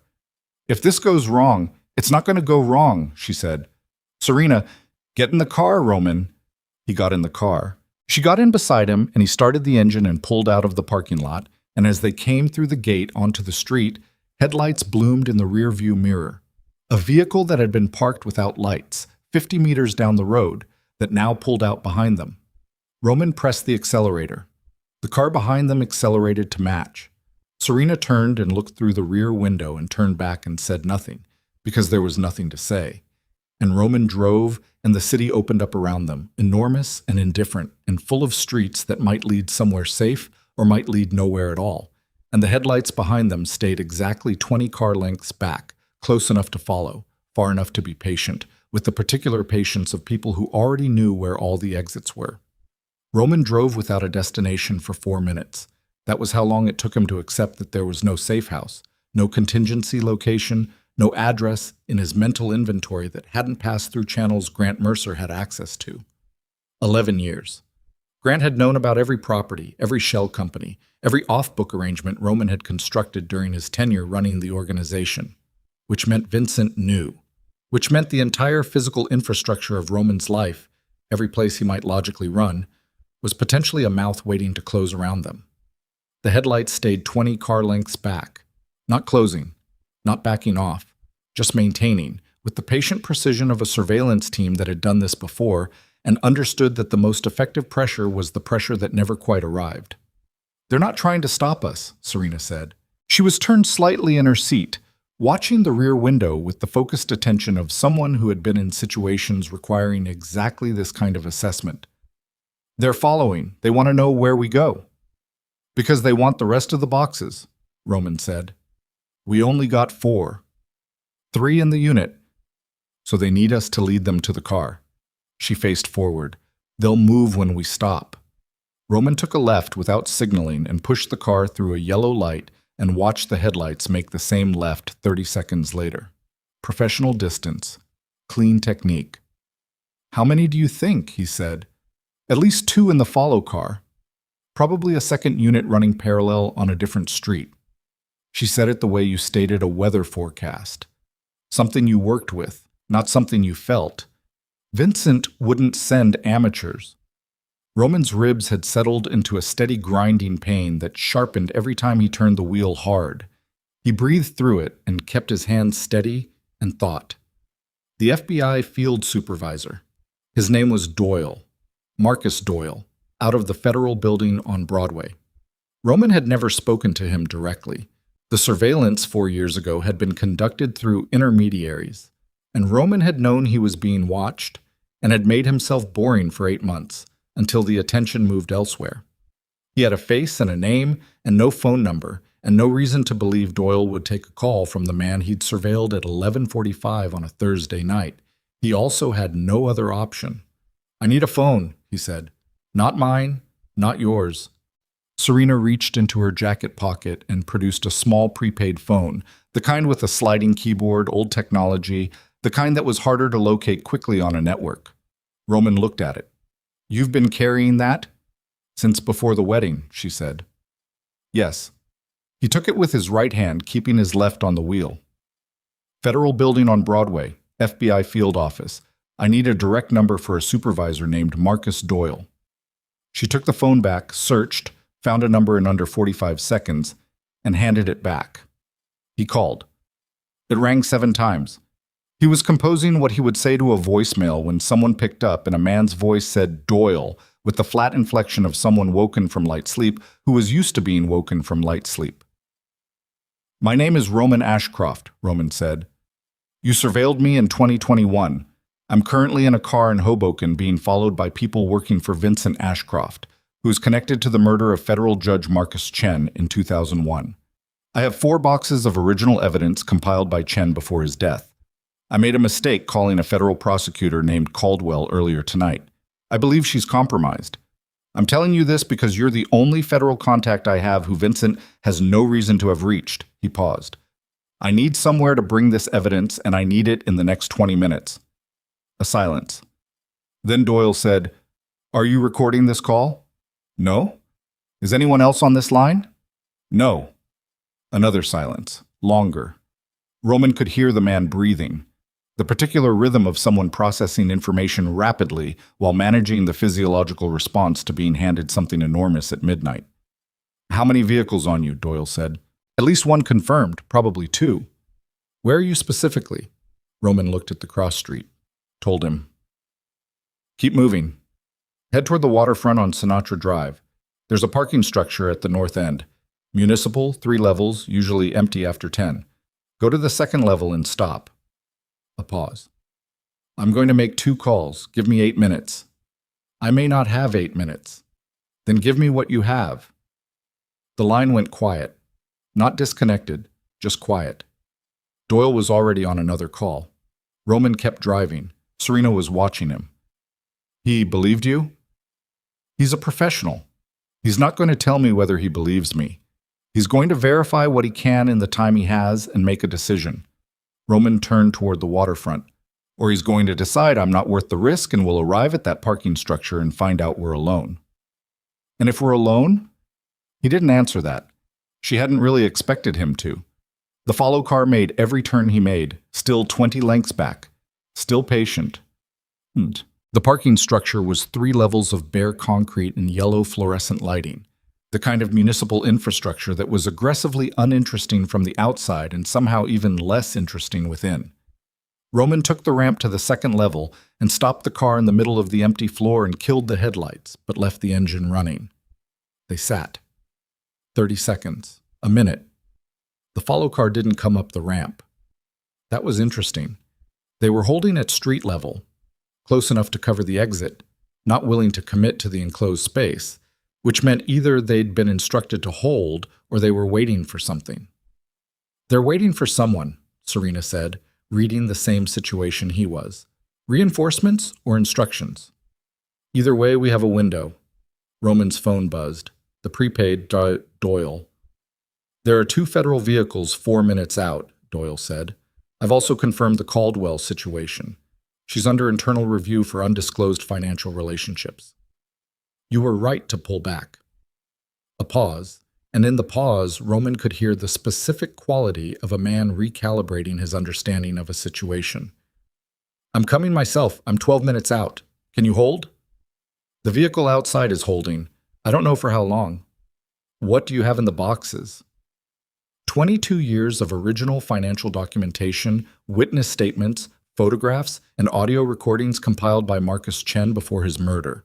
Direct evidence connecting a trafficking network to organized crime, compromised public officials, and at minimum 2 homicides, including Chen himself. Roman breathed. And I have my own full cooperation on the Ashcroft organization's operations for the past 12 years. Everything. Every structure, every name, every account. Doyle was quiet for 3 seconds. Everything. Everything. That's... Doyle stopped, started again. That's going to cost you considerably, Mr. Ashcroft. I know what it costs. All right, Doyle said. Hold position. My people are close. The call ended. Roman set the phone on the dashboard and looked at the concrete ceiling of the parking structure and breathed carefully around his ribs and thought that there was something almost clarifying about having nothing left to protect. Every calculation he'd made for 12 years had been in service of preserving something: the organization, the reputation, the architecture of power and fear his father had built, and he had expanded. All of it had required maintenance, required constant assessment of risk versus exposure, required the particular vigilance of a man who couldn't afford to be wrong. Now, it was all gone. He had surrendered it in a 4-minute phone call. What remained was this: a concrete parking level, 4 boxes of evidence, a woman who had spent 24 years running from the thing they were now running toward, and somewhere below them a car full of Vincent's people waiting for instructions. He looked at Serena. She was looking at her hands in her lap. In the yellow fluorescent light, her face was very still and very tired, and underneath the tiredness, something else, something that might have been, improbably, something close to relief. You okay? He said. She almost smiled. Not quite. I don't know what okay feels like, she said. I'm functional. That's the answer I gave you earlier. I know. She looked at him. I thought it was a deflection when you said it. I understand it better now. Headlights swept up the ramp. Roman's hand moved to the inside of his jacket where he kept a weapon, and then the vehicle came around the curve of the ramp, and it was a dark blue sedan with federal plates and a man in the passenger seat already holding up a badge toward the windshield. 2 agents out of the car before it fully stopped, moving with the particular kinetic efficiency of people trained to secure a space quickly and quietly. One of them came to Roman's window, and Roman rolled it down. "Ashcroft?" the agent said. "Yes." "Supervisory Special Agent Doyle is 4 minutes behind us. We've been asked to secure the evidence and your position until he arrives." She looked past him at Serena. "Ma'am, are you injured?" "No," Serena said. "The vehicle that was following you pulled away 60 seconds ago," the agent said. "We think they made our approach and decided not to engage."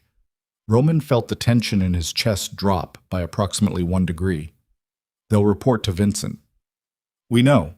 Supervisory Doyle is coordinating with the Organized Crime Division on a parallel action." She looked at him with the specific expression of a federal agent who is processing an enormous amount of incoming information and choosing what to say with care. "Mr. Ashcroft, we're going to need you and your wife to come with us when Doyle arrives. Tonight. Do you understand what that means?" "Yes," Roman said. "It means you don't go back to the penthouse. You don't contact anyone in your network. You come with us, you make formal statements, and you stay in a federal facility until we can assess the scope of what you've given us." "I understand." She nodded once and stepped back and spoke quietly into her radio, and the other agent had already opened the trunk of Roman's car and was looking at the boxes with the focused attention of someone who had been told to expect something significant and was finding that the description had been accurate. 3 minutes and 40 seconds later, a third vehicle came up the ramp. Marcus Doyle was 52 years old and looked it, not in a diminished way, but in the way of someone who had spent those years in rooms where difficult things were decided and had absorbed the weight of those rooms into his face and his posture without being broken by it. He was medium height, gray at the temples, in a jacket that he had clearly put on in a hurry over a shirt that was not fully tucked. He came around the car and looked at Roman for a moment with the particular attention of a man who had spent 4 years surveilling a target, and was now looking at that target across a very different kind of distance. "Mr. Ashcroft," he said. "Agent Doyle." A pause. The two of them taking each other's measure in the yellow light. "The Caldwell connection," Doyle said. "How did you find out?" "Vincent told me. He sent a text to my wife's phone after I made the call. He wanted us to know the contact was burned. It was a control move, meant to make us feel completely surrounded." Roman looked at him. "He made a mistake. If he'd stayed quiet, I would have spent the next 3 hours trying to figure out how exposed I was. Instead, I knew immediately I needed a different route." Doyle absorbed this. "What do you know about Caldwell's relationship with Ashcroft?" "Nothing specific. Vincent said 6 years. That's all I have." "It's enough to start." Doyle turned to look at the boxes in the trunk of Roman's car. He stood there for a moment with his hands in his jacket pockets and looked at 22 years of a dead judge's evidence, and his face did something that was not quite emotion, but was the closest thing to it that a man in his position allowed himself in the field. "Marcus Chen," he said quietly, to no one in particular. "You knew the case," Roman said. "I was a junior agent when Chen was killed. The case going cold was—" Doyle stopped. "It was not a good time for this office." He turned back to Roman. "How comprehensive is this material?" "Comprehensive enough to end multiple careers and multiple organizations simultaneously," Roman said. "And I'm giving you the Ashcroft operational structure on top of it. You'll have everything you need for simultaneous action." Doyle looked at him steadily. "You understand the exposure this creates for you personally?" "Yes." "Conspiracy, racketeering. The cooperation agreement will mitigate but not eliminate." "I understand," Roman said. "I made the call knowing what it cost." Doyle held his gaze for another moment. Then he nodded once, the nod of a man who had been in this work long enough to understand that the reasons people finally decided to cooperate were complex and sometimes had nothing to do with calculation, and who had learned to accept the cooperation without requiring the reasons to be simple. All right, he said. Let's get you somewhere safe and start this properly. What happened in the next 6 hours happened fast, and then slow, and then catastrophically fast again. Fast, the transfer to a federal facility in Lower Manhattan, the initial statements, the first formal interview with Doyle and two other agents. Roman laying out the operational structure of the Ashcroft organization with the methodical precision of a man who had built it himself and therefore knew exactly where every load-bearing beam was. Serena beside him for parts of it, separate for others, her own account of 24 years delivered in the same controlled, factual voice she used for everything, without drama and without omission. Slow. The waiting. The particular federal waiting of forms and procedures and consultants called in from other departments, and the boxes being opened and cataloged by evidence technicians with gloved hands and precise photographic documentation. The moment when one of the technicians pulled out the third cassette tape from the fourth box, listened to 30 seconds of it through headphones, and walked very quickly out of the room to find Doyle. Fast again. Doyle coming back into the interview room at 4:17 in the morning with a look on his face that Roman recognized as the controlled urgency of a man authorizing something significant. "The recording on tape 3, Doyle said, sitting down across from Roman. "It's a conversation. Your uncle's voice is on it. We'll need formal voice verification, but the content makes the identification clear.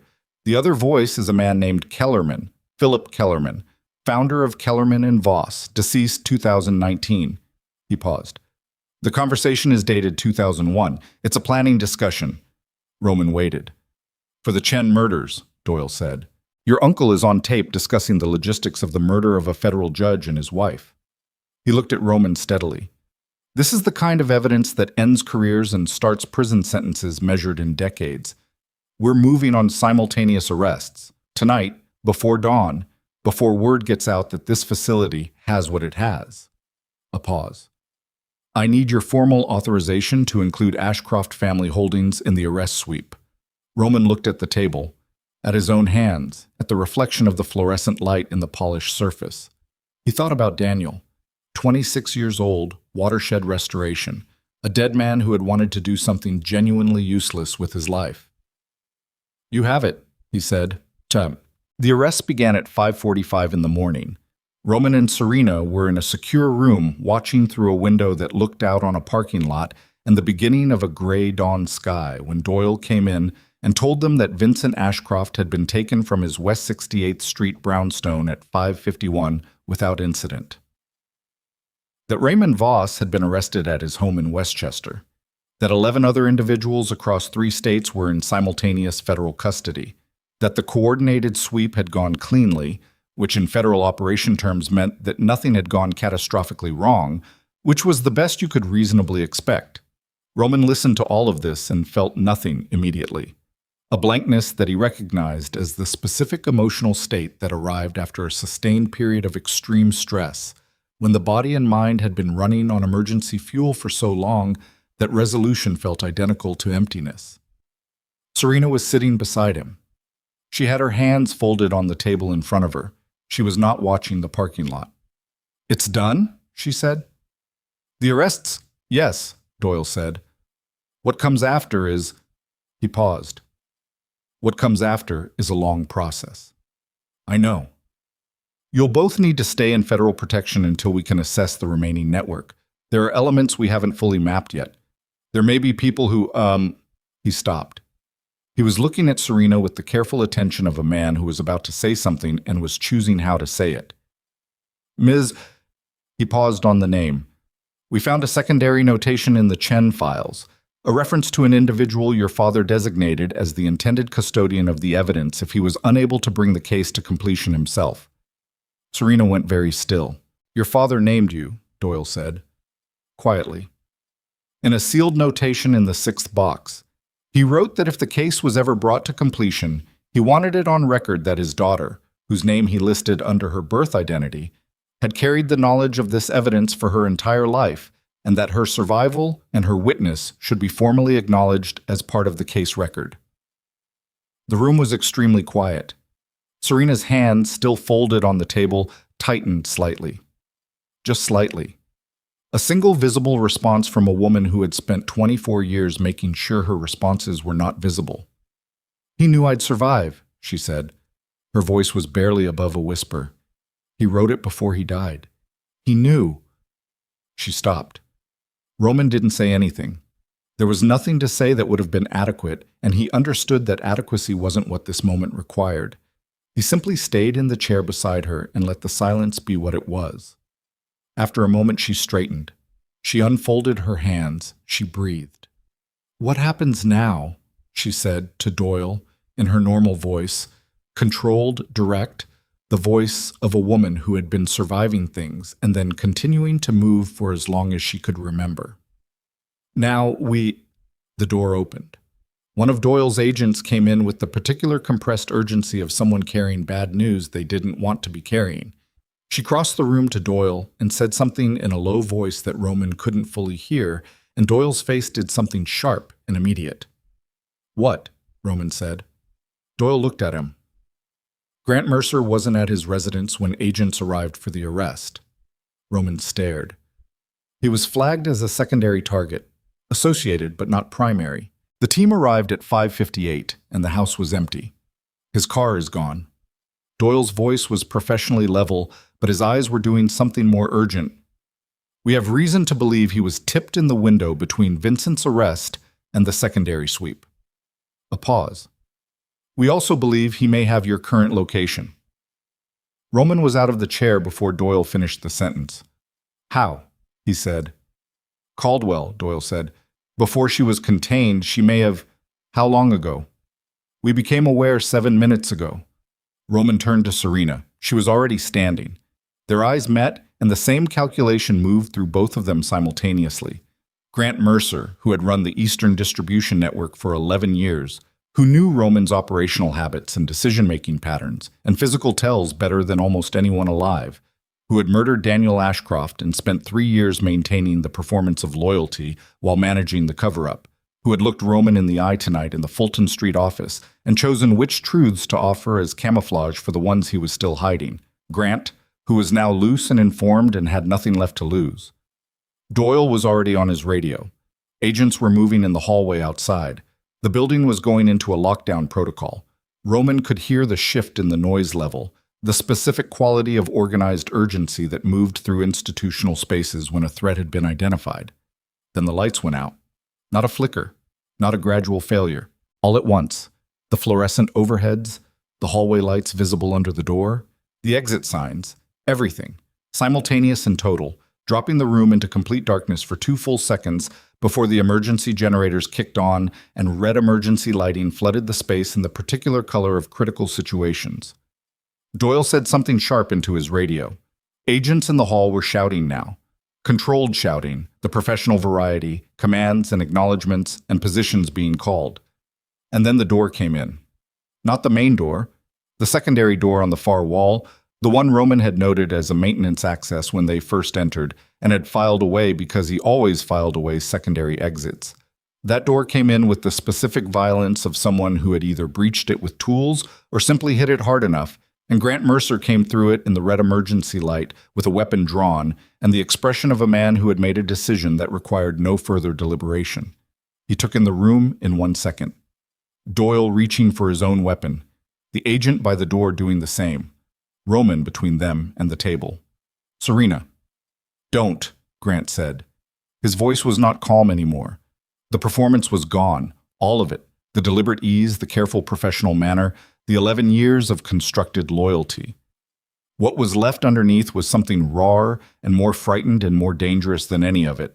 A man who understood exactly what the next 5 minutes were going to determine. "Nobody does anything fast. Roman, step away from the table." "Grant," Roman said, "step away from the goddamn table." Roman stepped away from the table. He kept his hands visible. His ribs were screaming and he breathed through it and kept his eyes on Grant's face and on the weapon and on the distance between them, 12 feet too far, the wrong angle, Doyle off to his left and the agent off to his right, and Serena. He didn't look at Serena. He couldn't afford to look at Serena. "You killed my brother," Roman said. He said it the same way he'd said it in the Fulton Street office.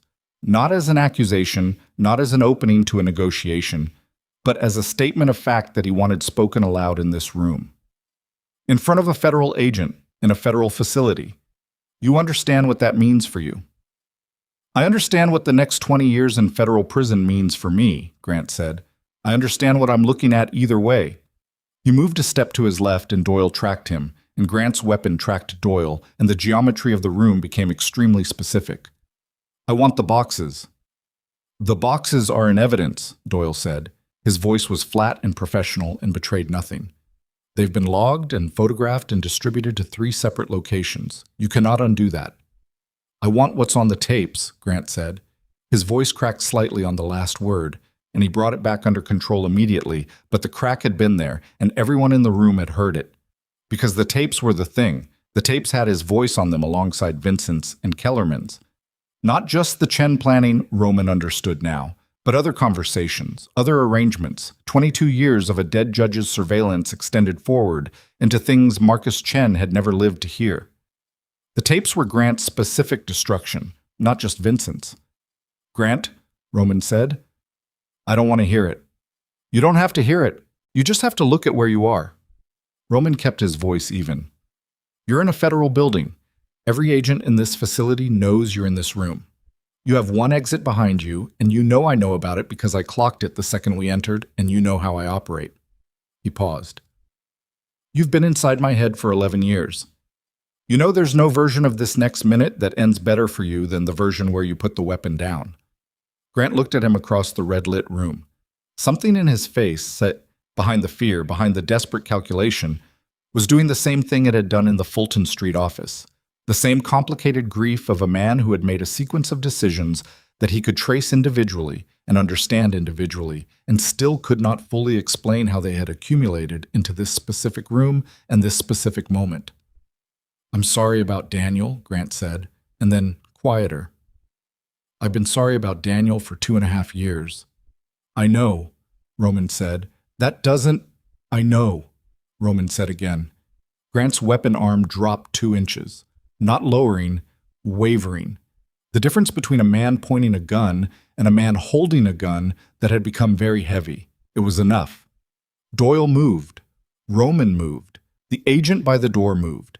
What happened in the next 4 seconds was loud and physical and involved the specific chaos of 3 people attempting to control a situation simultaneously in a small space with inadequate lighting. Roman's ribs got hit again. Something collided with his left side in the struggle, and he went down on one knee and lost 2 seconds to the white pain of it, and came back up, and the weapon was on the floor and Grant was against the wall with Doyle's forearm across his chest, and the agent had the gun. Roman straightened up. He was breathing hard. His left side felt like something had been fundamentally rearranged. He looked at Grant, pinned against the wall, not fighting, the struggle gone out of him with the weapon gone out of his hand, and felt something that was not satisfaction and not grief and was perhaps simply the end of something. The end of a very long 11 years. Then he heard Serena's voice behind him. Roman. He turned. She was standing at the table, both hands raised, palms out and empty. Her face was completely calm, and she was holding Grant's gun. Roman stared at her. He looked at the agent who had been holding the weapon. The agent looked back at him with the particular expression of someone who was not entirely sure what had just happened, but was aware that something had. I picked it up off the floor when it went down, Serena said. Her voice was absolutely steady. She was looking at Grant.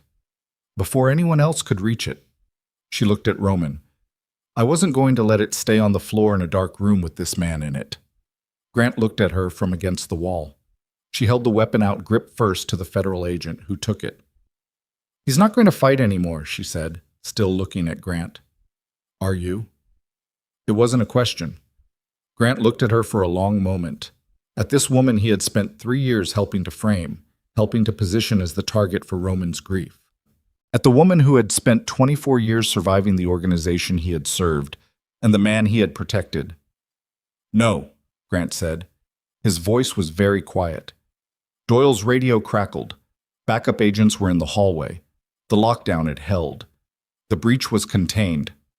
Outside, beyond the walls of the federal facility, The sky was beginning to show the first gray suggestion of a November dawn, and somewhere across the city, Vincent Ashcroft was in a federal holding cell, and Raymond Voss was in another, and the architecture of a criminal empire that had survived 2 generations was coming apart in the particular way that things came apart when the load-bearing walls were removed all at once, not with a dramatic collapse, just with the slow, inevitable settling of everything that had been held up by them. Roman stood in the red emergency light with his hand pressed against his damaged ribs and looked at Serena across the room, and she looked back at him, and neither of them spoke because the moment didn't have room for speech.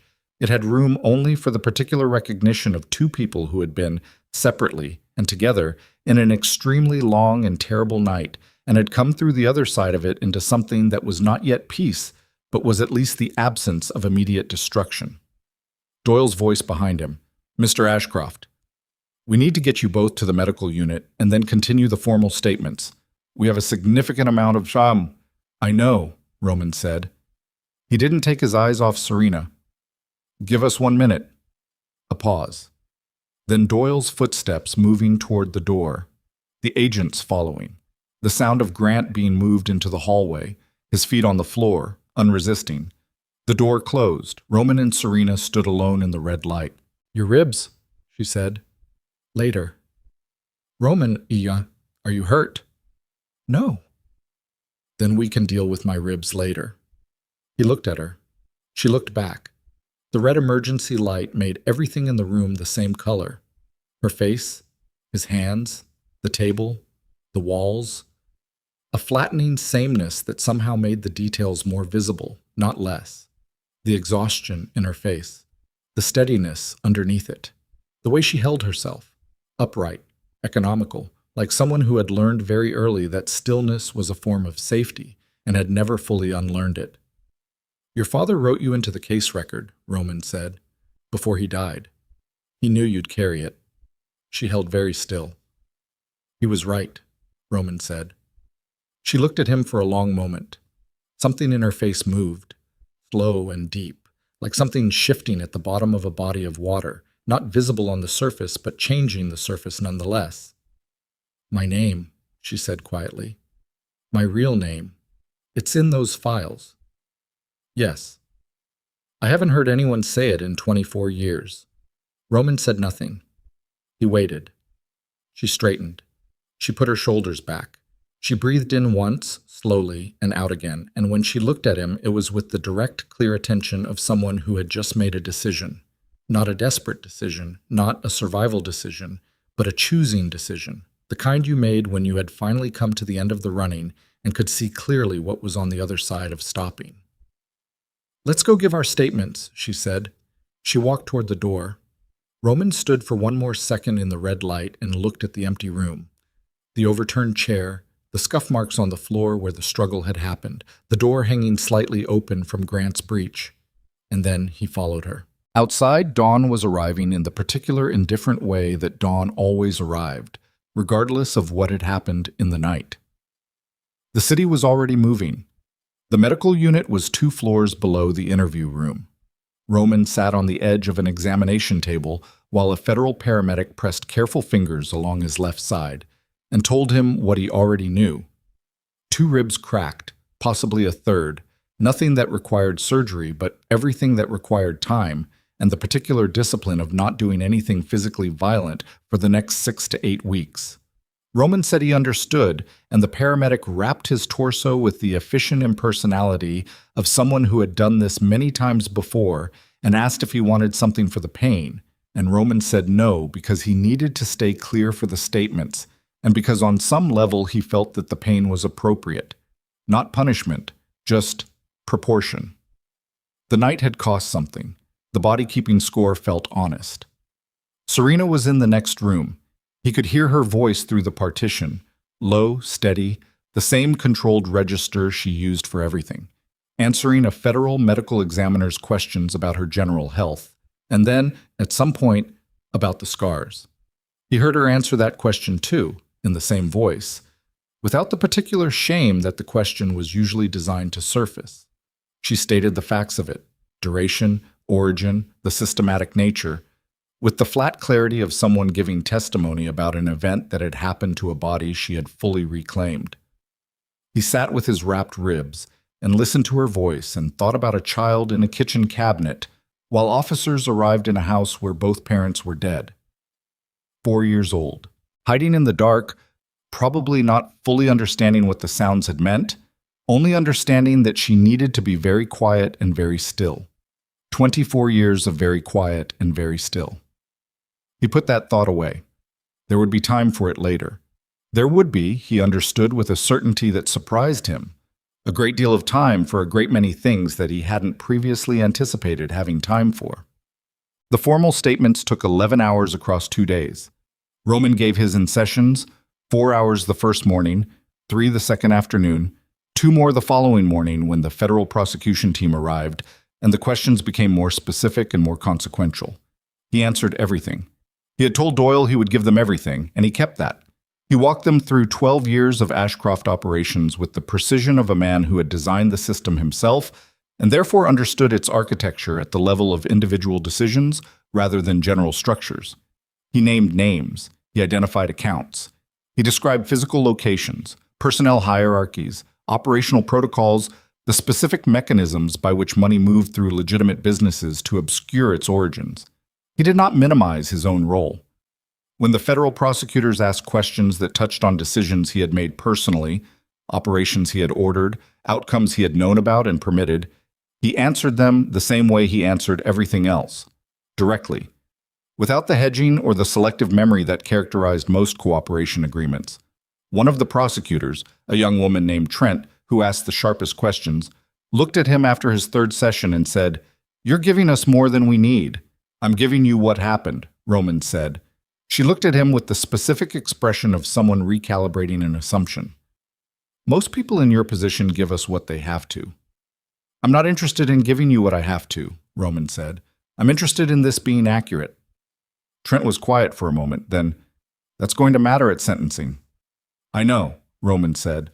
"That's not why I'm doing it." She held his gaze for another second.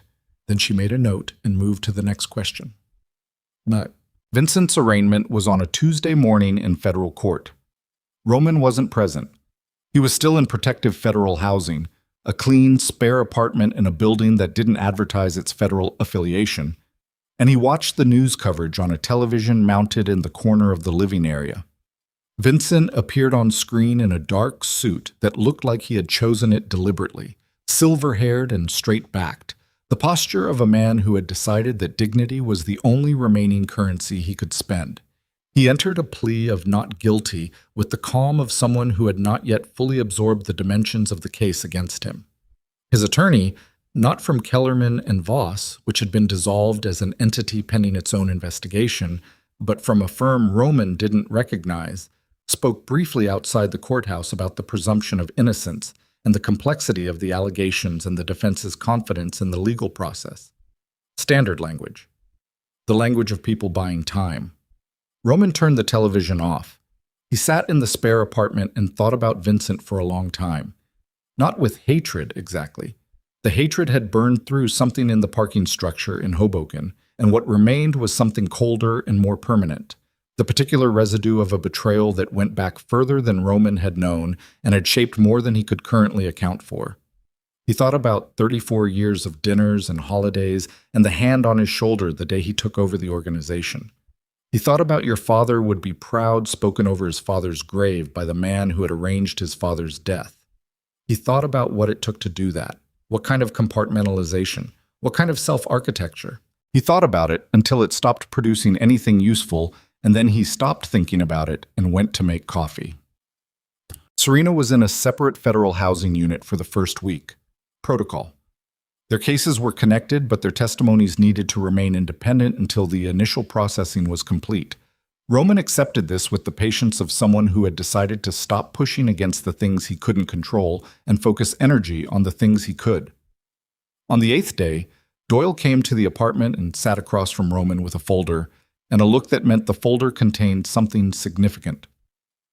"Grant Mercer has agreed to full cooperation," Doyle said, "in exchange for a reduced sentence recommendation. He's corroborating everything you've given us and adding operational details we didn't have on the Eastern Network, and several connected organizations in Philadelphia and Boston. He paused. He also gave a formal statement about Daniel Ashcroft. Roman looked at the folder. He says the order came from Vincent directly. He says he carried it out because by the time the order came, he had been operationally bound to Vincent for 6 years and had made decisions in that time that Vincent had documentation of. Doyle's voice was careful and even. He says it was the thing he has most regretted. A pause. I'm telling you this not because it changes the legal picture, but because I thought you should hear it from me rather than in a deposition. Roman sat with that for a moment.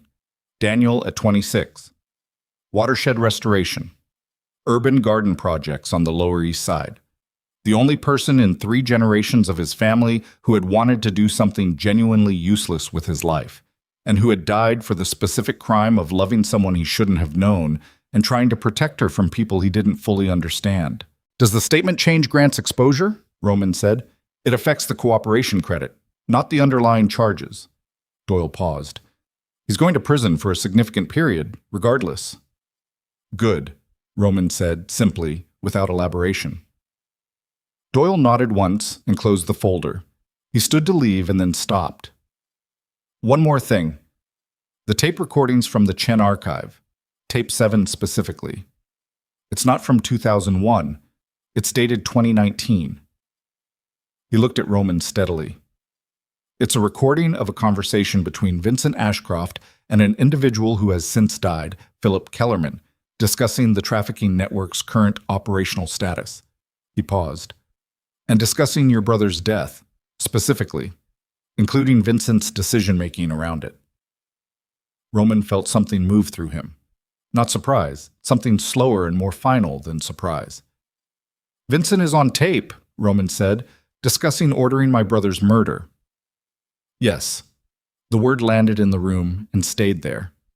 The tape was in your father-in-law's archive, Doyle said quietly, which means Marcus Chen had a source inside the network who was feeding him material as late as 2019, 18 years after Chen's death. He let that sit. We don't know the source yet. We may never know. But someone inside that network was still building the case. Someone was still trying to finish what Chen started. Roman thought about that, about an unknown person inside an organization, taking recordings and hiding them in an archive they couldn't access directly, feeding them somehow to the estate of a dead judge's evidence, maintaining a line of accountability across 18 years and through multiple changes in the network's personnel. Someone who had decided that the truth was worth the risk. Someone who had kept the faith of a dead man's work. He would probably never know who it was. He accepted that. Thank you, he said, for telling me. Doyle left. Roman sat alone in the apartment for a while. Then he picked up the phone they'd given him for approved contacts and called the number he'd memorized from the Federal Housing Coordinator's sheet. Serena picked up on the third ring.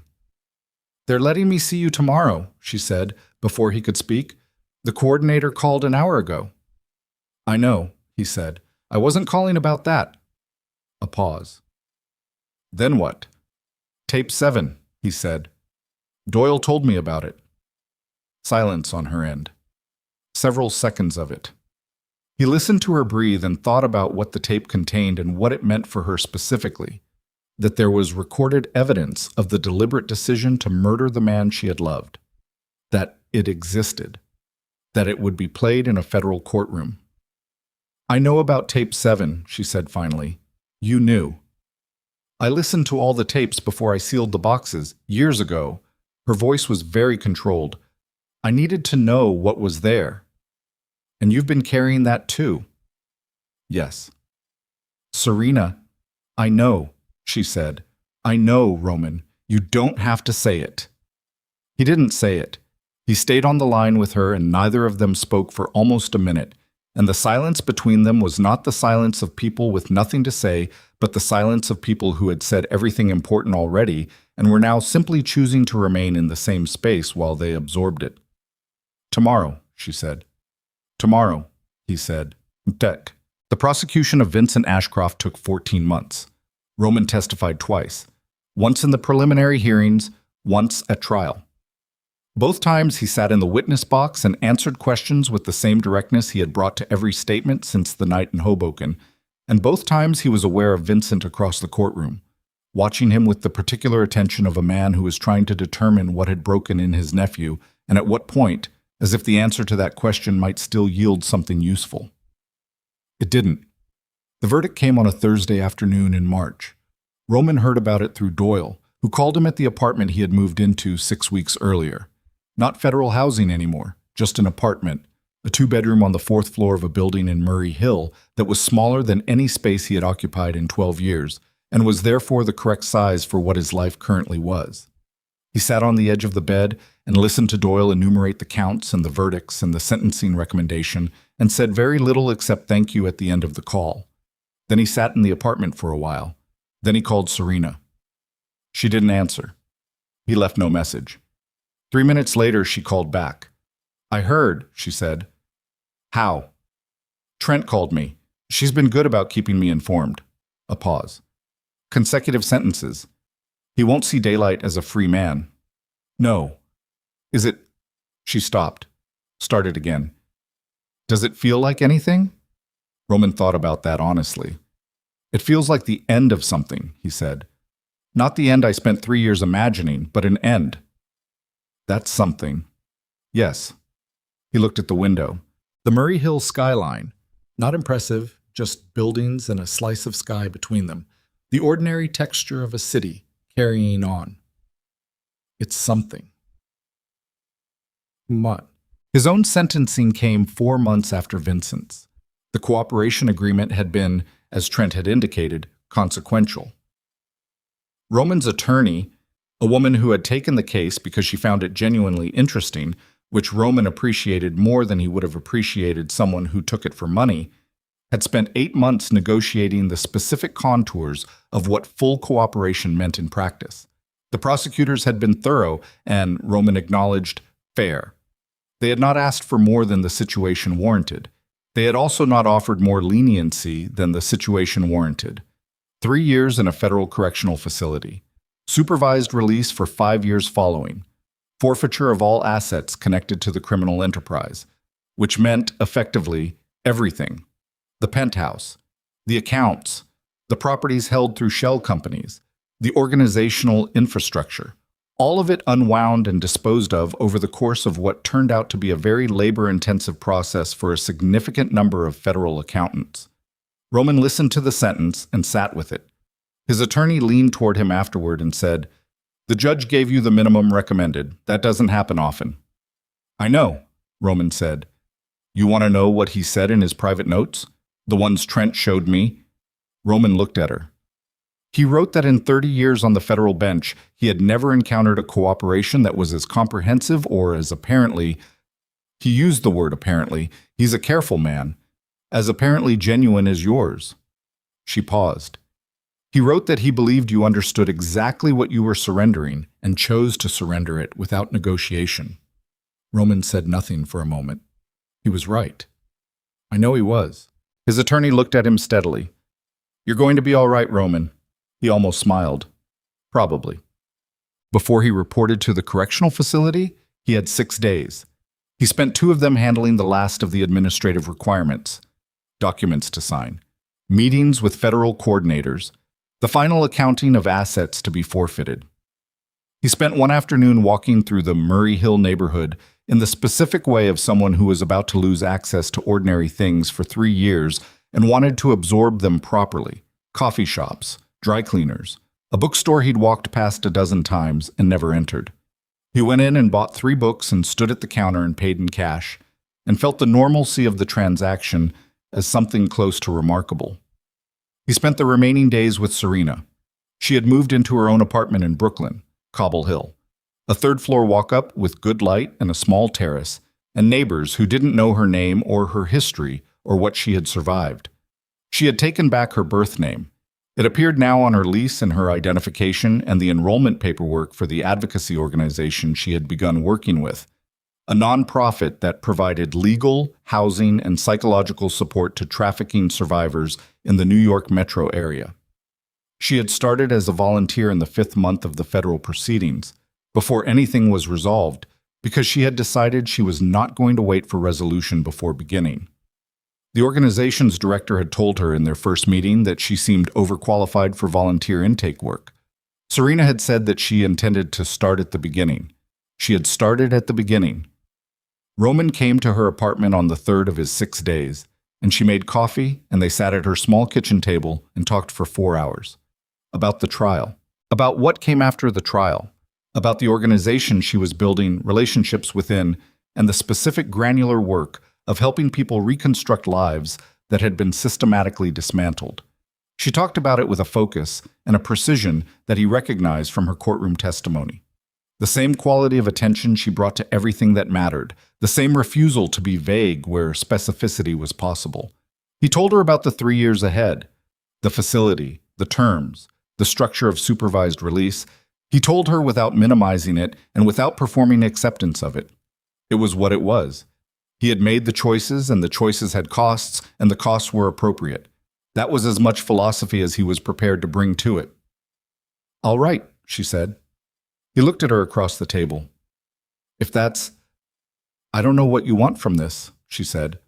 Her voice was direct and slightly careful in the way it got when she was navigating something she hadn't fully mapped. "I'm not assuming anything about what this is, or what you want it to be, but I can write."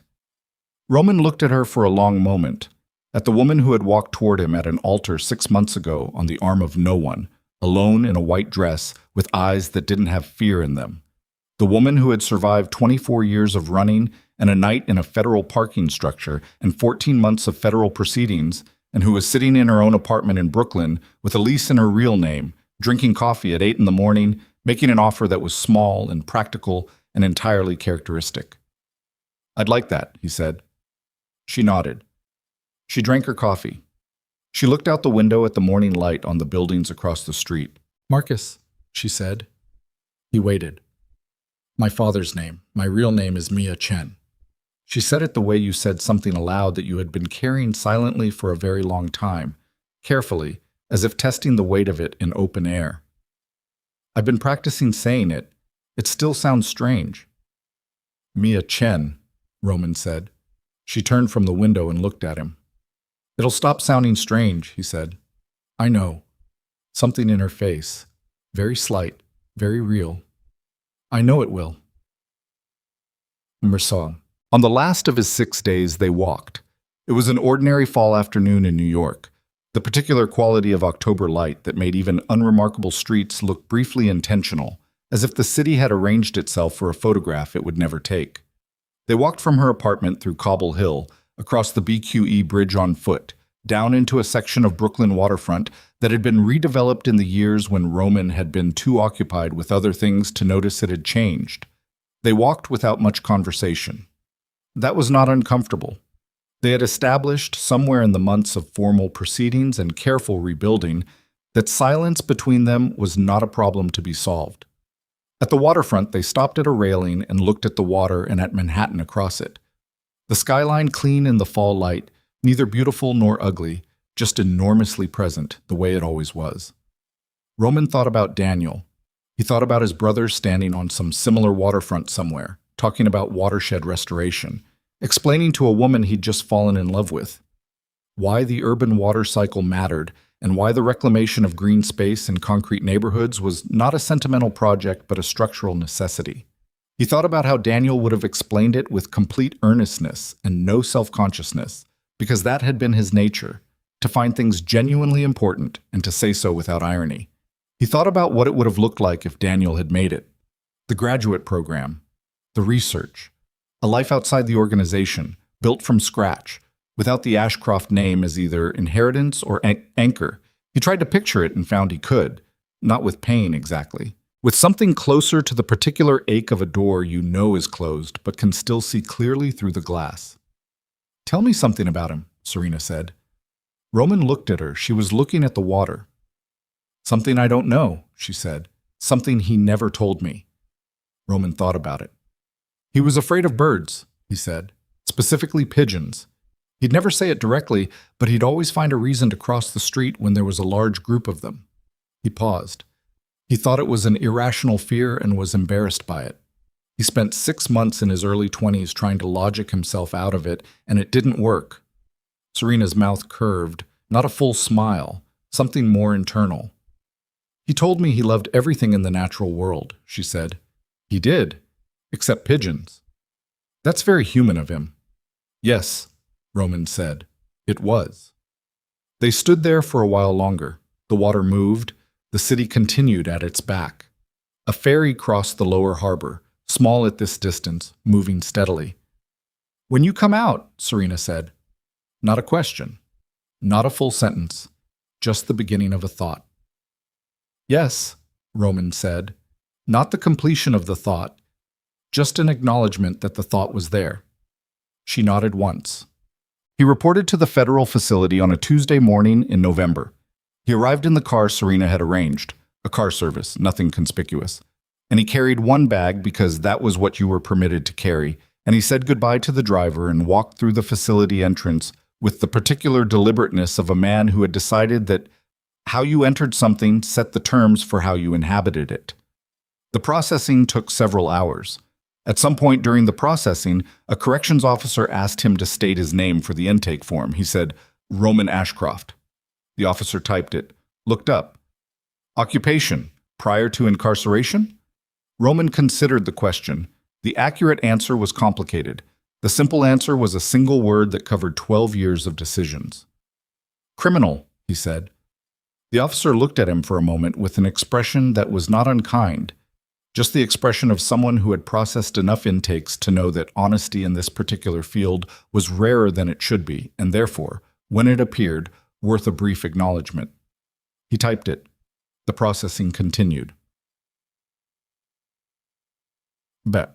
3 years is a long time and not a long time. It is long in the specific way of days that have a consistent rhythm and no surprises, and in which the absence of ordinary choices, what to eat, where to go, how to spend an afternoon, becomes its own kind of discipline. It is not long in the way of things that need to be thought through, because 3 years is sufficient time to think through most things if you are willing to sit with them. Roman was willing. He read. He had the 3 books from the Murray Hill bookstore, and then more that came through the facility's library, and then more that Serena sent, books about ecology, about urban water systems, about watershed restoration, which she sent without comment and which he understood immediately. He read them with the same attention he had brought to building a criminal organization and found, to his mild surprise, that they held his interest. Not sentimentally, with genuine curiosity about systems and their function and the specific work of repairing what neglect and damage had degraded. He wrote to Serena. She wrote back. The letters were not romantic in the conventional sense, not declarations, not the performance of feeling. They were the letters of 2 people who had been through something together and were now, separately, figuring out what came after. She wrote about her work. Specific cases she could describe without identifying details, specific problems that required creative solutions, specific moments when something shifted for a person she was working with, when someone who had been carrying a particular weight for years set it down, even briefly, and stood up straighter for it. He wrote about what he was reading and what he was thinking, and occasionally about Daniel, small specific memories that came to him in the quiet, and that felt right to put on paper rather than just carry. She wrote once about a client she'd been working with for 7 months, a woman in her 30s who had spent years constructing a false identity for reasons of survival, and who had finally, in Serena's company, said her own real name aloud for the first time in a decade. Serena wrote that the woman had cried afterward, not with grief, with the specific relief of something released. At the bottom of the letter, in her careful handwriting, she wrote, I thought you'd understand this one. He wrote back, I do. That's it. He was released on a Wednesday morning in early October. Serena was outside. She was standing on the sidewalk in a dark coat with her hands in her pockets and her hair loose, and she was looking at her phone when he came through the exit, and then she looked up and put the phone away, and they looked at each other across the short distance of a sidewalk in front of a federal facility in the early morning light of an October Wednesday. He had lost weight. She could see that. His face was different in some way she would need time to fully map, not harder, which was what she had half expected, but more deliberate, more considered. as if the 3 years had stripped away the layers of performance that power required and left something underneath that was plainer and more durable. He looked at her and thought, she stands differently now. It was true. The careful stillness she had always carried, the posture of someone accustomed to making themselves smaller and less visible, had changed, not disappeared. Changed. She still held herself with precision, still moved with the economy of someone who had learned that every physical choice communicated something. But there was a quality now of intention rather than defense, of choosing to occupy space rather than negotiating with it. He walked across the sidewalk. They didn't embrace immediately. That would come, he understood that, and she did. But this first moment required something different. Just this. Standing close enough to see each other clearly in the morning light, after 3 years of letters and a night in a federal parking structure and a wedding that had been designed as a trap and everything that had come out of that design. "You look well," he said. "You look thinner. I'll fix that." She almost smiled. The almost smile he had spent 3 years remembering accurately, it turned out. The specific quality of warmth that stopped just before it became fully visible, as if she was still slightly surprised each time that warmth was available to her. "I have coffee," she said, "if you want it before anything else." "Yes," he said. "That's exactly what I want." They walked. The city was doing what it always did, moving, indifferent, enormous, full of the specific noise of millions of individual lives carrying on their particular business without reference to any single one of them. A delivery truck on the corner, a woman arguing briefly on a phone, 2 teenagers on a stoop eating from paper bags. The ordinary machinery of a city that had not paused for their night in a parking structure, had not paused for 14 months of federal proceedings, had not paused for 3 years of a federal facility and letters and the slow, careful work of figuring out what you were when you stopped being what you had been.